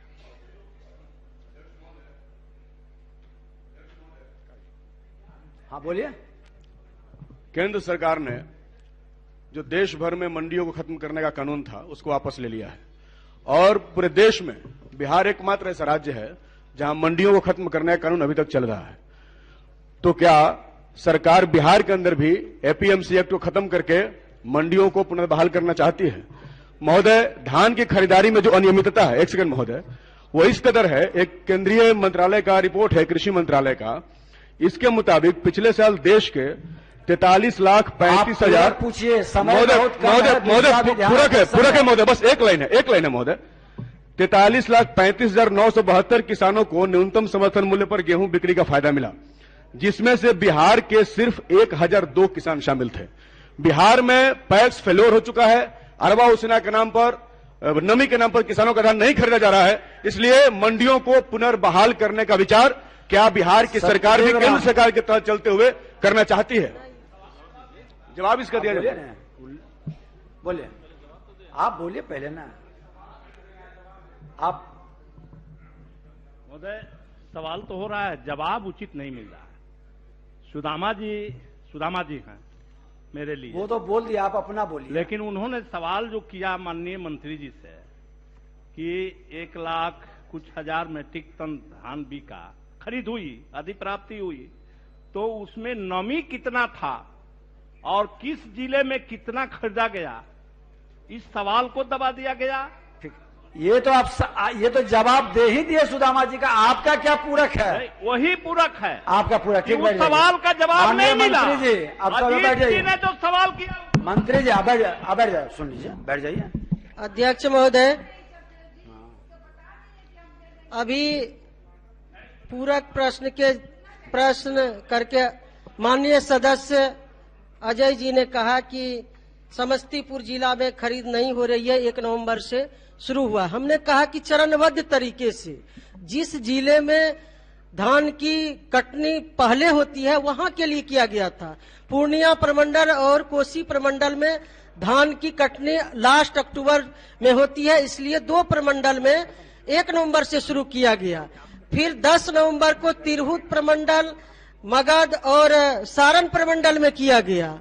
फिर 15 नवंबर से पूरे राज्य में धान अधिप्राप्ति की चरणबद्ध तरीके से अधिप्राप्ति के लिए तिथि निर्धारित की गई।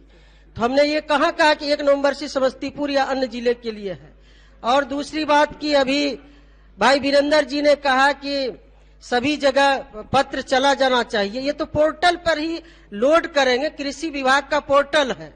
जो किसान धान बेचेंगे उनको पोर्टल पर लोड करना पड़ता है, क्योंकि भारत सरकार का ही गाइडलाइन है। तो पोर्टल पर लोड करने के समय ही उसमें ऑप्शनल रहता है। यदि आपके पास जो गैर रैयत किसान है, बटाईदार किसान है, उनके पास यदि खाता खेसरा है तो वो दे सकते हैं, यदि नहीं है तो उसमें ऑप्शनल है, उसमें अनिवार्यता नहीं है। ये तो खत्म कर दी गई है।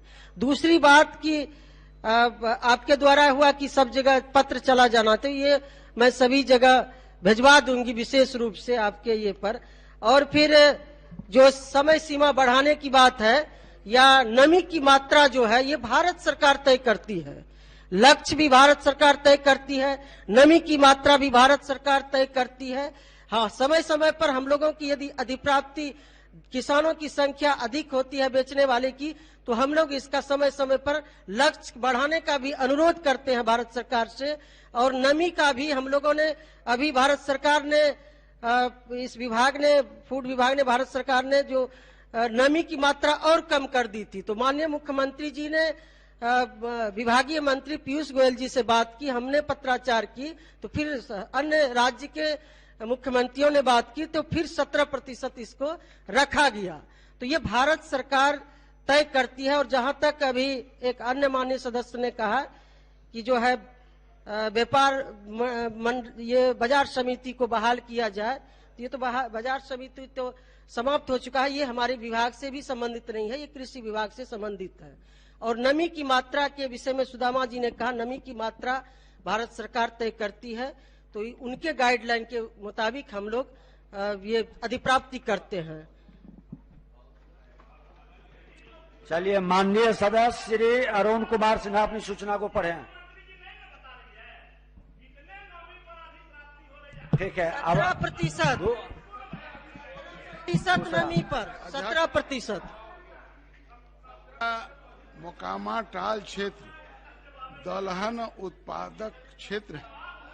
बाढ़ तथा बरसात का पानी इस क्षेत्र में जमा होने के बाद 3-4 वर्ष पहले तक रबी बुआई के पूर्व निकल जाता था, लेकिन इस टाल क्षेत्र में गाद जमा होने के कारण पिछले 3-4 वर्षों से रबी फसल की बुआई के पूर्व पानी नहीं निकलने के कारण लगभग 30,000 हेक्टेयर जमीन में दलहन की बुआई नहीं हो पा रही है, जिससे इस क्षेत्र के हजारों लघु तथा सीमांत किसानों और उसके परिवार को भुखमरी का सामना करना पड़ रहा है और उनके आजीविका का संकट उत्पन्न हो रहा है।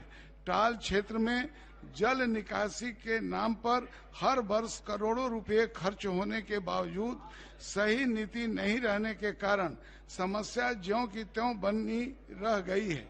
अतः लोकहित में बढ़ैया मोकामा टाल क्षेत्र में प्रत्येक वर्ष जमा होने वाले बाढ़ और बरसात के पानी को रबी फसल के बुआई के पूर्व हाथीदह के समीप गंगा नदी में निकालने हेतु हम सदन के माध्यम से सरकार का ध्यान आकृष्ट करते हैं। माननीय मंत्री जल संसाधन विभाग। माननीय अध्यक्ष महोदय, मोकामा बरहैया टाल क्षेत्र सहित संपूर्ण टाल क्षेत्र, जिसका क्षेत्रफल 1,06,200 हेक्टेयर में मानसून अवधि में वर्षा का पानी दक्षिण बिहार के नदियों का जल एवं गंगा नदी के बाढ़ का पानी जो बैक वाटर टाल क्षेत्र में भर जाता है। टाल क्षेत्र के जल की निकासी हेतु एकमात्र मार्ग हरोहर नदी है। मानसून के बाद गंगा के जलस्तर में कमी होने पर टाल का पानी हरोहर नदी के माध्यम से क्यूल नदी होते हुए गंगा में जाता है। टाल से पानी शीघ्र निकालने हेतु हरोहर नदी एवं क्यूल नदी के संगम पर प्रत्येक वर्ष ड्रेजिंग कराया जाता है। बरसात के दिनों में गंगा नदी के बाढ़ का पानी एवं दक्षिण पश्चिमी से आने वाली नदियों के पानी से टाल क्षेत्र सामान्यतः डूबा रहता है।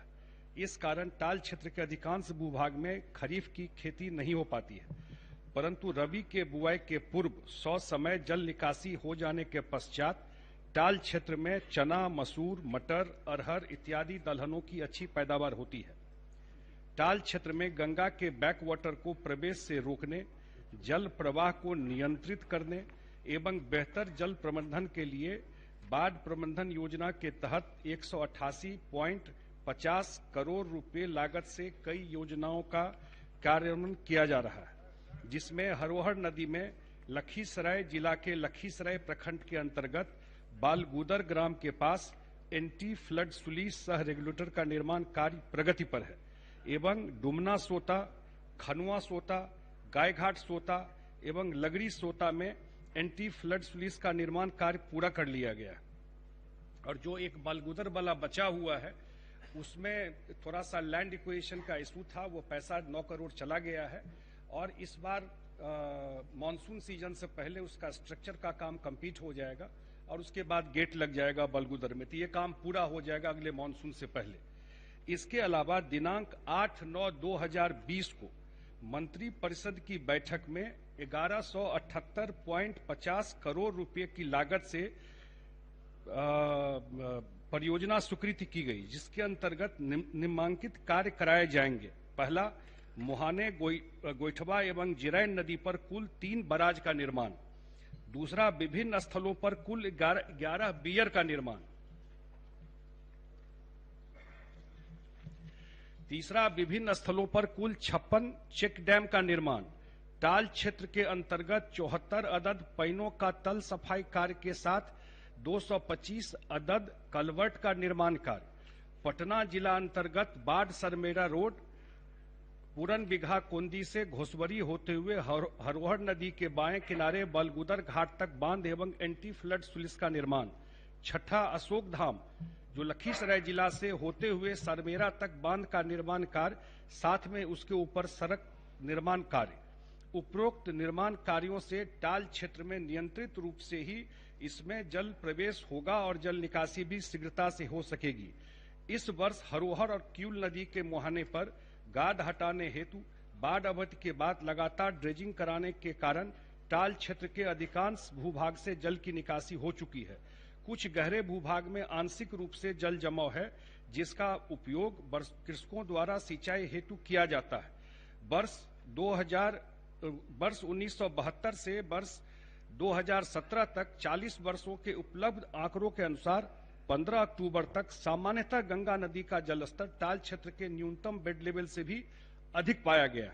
वर्तमान में गंगा नदी का जलस्तर हथीदह गेज स्थल पर 36.69 मीटर है तथा टाल क्षेत्र के अधिकांश क्षेत्रों से जल की निकासी हो चुकी है।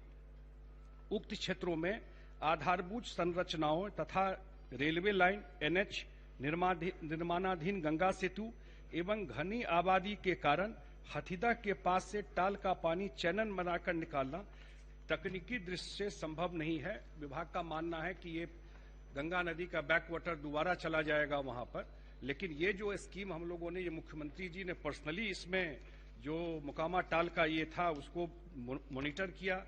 वहां के कृषक समितियों से, किसानों से लगातार 3 साल तक बात होता रहा और उनके भी जो सुझाव आए उसके बैकग्राउंड में फिर ये स्कीम बनाया गया और लगभग ये टेंडर भी फाइनल हो गया, जल्दी काम इसमें शुरू हो जाएगा।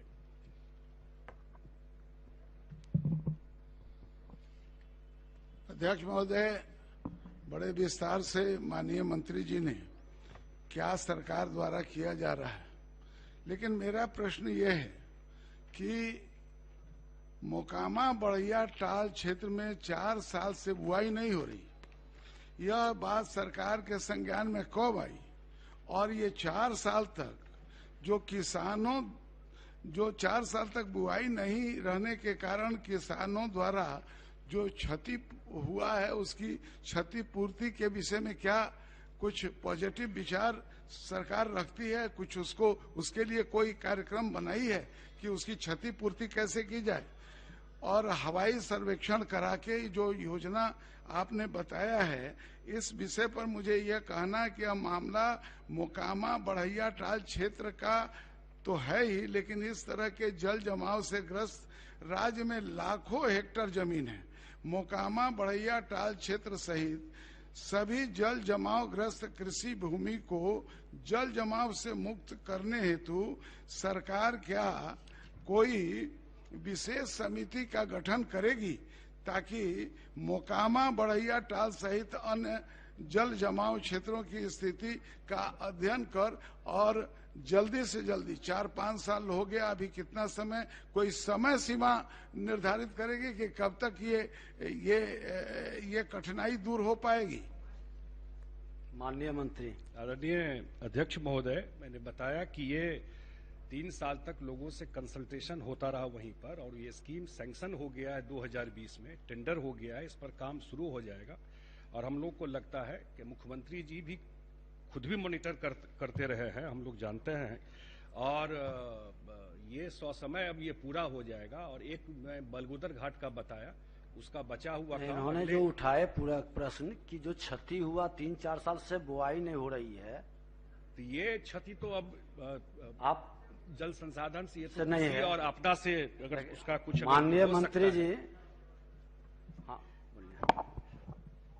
मैं माननीय मंत्री जी को टाल क्षेत्र से जल जमाव की समस्या निकालने के लिए जो सरकार ने 1178 करोड़ रुपए की योजना बनाई है और सकारात्मक जवाब आया, इसके लिए धन्यवाद देता हूं। लेकिन कुछ एक चीजें जोड़ना चाहता हूं। हमारा राज्य और देश दोनों कृषि प्रधान राज्य है, तो एक प्रश्न जो है कि किसानों को 3-4 वर्षों से बुआई नहीं हुई तो मुआवजा का एक विषय है। दूसरा, एक समय सीमा अगर मंत्री जी बता रहे हैं टेंडर के प्रोसेस में है, तो चूंकि किसानों से जुड़ा मामला है, देश में खेती के योग्य जमीन कम पड़ रही है, आवासीय भूमि कम पड़ रही है और टाल क्षेत्र के लिए एक फसली उत्पादन वाला इलाका है। टाल का क्षेत्र केवल दलहन फसल उत्पादन होता है और 3-4 वर्षों से उत्पादन नहीं है, तो किसानों को मुआवजा और समय सीमा मैं उसके साथ जोड़ता हूं कि कब तक हो जाएगा, तो किसान भाइयों को जवाब देना सरल हो जाएगा और सरकार यथाशीघ्र अगर पूरा करेगी तो इसके लिए भी हम लोग धन्यवाद और बधाई देंगे। मंत्री बिल्कुल, मैंने अध्यक्ष महोदय बताया कि 6 जो योजना है, 5 का टेंडर फाइनल हो करके वर्क अलॉट हो गया और एक फाइनल होने की स्थिति में है, तो 100 समय ये काम पूरा कर लिया जाएगा। मुझे विश्वास है कि इस स्कीम के लागू होने के बाद सरकार ने कोई लक्ष्य रखा है कब तक इसको नहीं, जो भी उसका समय होगा 18 महीना या 22 महीना, जो भी उसका टाइम फ्रेम होगा। अभी तो टेंडर फाइनल हो करके 6 में 5 अलॉट हो गया, 6 काम में। एक काम का टेंडर शायद दोबारा करना पड़ रहा है, तो वो भी जल्दी ही फाइनल हो जाएगा। माननीय मंत्री पूरा जी, हो जाएगा। हम भी उसी क्षेत्र से आते हैं और मैं खुद वहां का प्रतिनिधि हूं और सारे लोग इस गंभीरता से अवगत कराते हैं। समस्या अत्यंत गंभीर है। जल के निस्सरण नहीं होने के कारण हजारों लघु सीमांत किसानों की सामने जो भूखमरी की स्थिति उत्पन्न हो रही है, ये 4था वर्ष है। एकमात्र फसल उपजता है जिस पर उसकी निर्भरता है। आपका जिस बालगुद्दर की चर्चा की है वो 4 साल पहले शुरू हुआ, उसको 2 साल पहले पूरा हो रहा था, लेकिन 4 साल में भी पूरा नहीं हुआ। कारण क्या रहा, ये समीक्षा की जरूरत है। जल संसाधन विभाग एक ठोस कार्य योजना बनाकर बरहिया मोकामा टाल क्षेत्र की समस्या को दूर करने का शीघ्र व्यवस्था करे और बिहार विधानसभा की प्रश्न एवं ध्यानाकर्षण समिति को यह विषय सौंपा जाता है। समिति इस कार्य का पर्यवेक्षण करेगी और अगले सत्र में इस संबंध में किए गए कार्य से सदन को प्रतिवेदन, अंतरिम प्रतिवेदन के माध्यम से सूचित करेगी।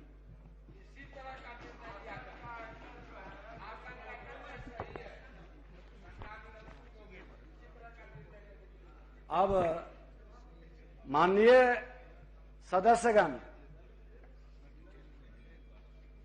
समय मात्र 5 मिनट बचा है, तो शून्यकाल की शेष सूचनाएं पढ़ा हुआ मानते हुए शून्यकाल समिति को भेज दिया जाए। अब सभा की कार्यवाही क्या है?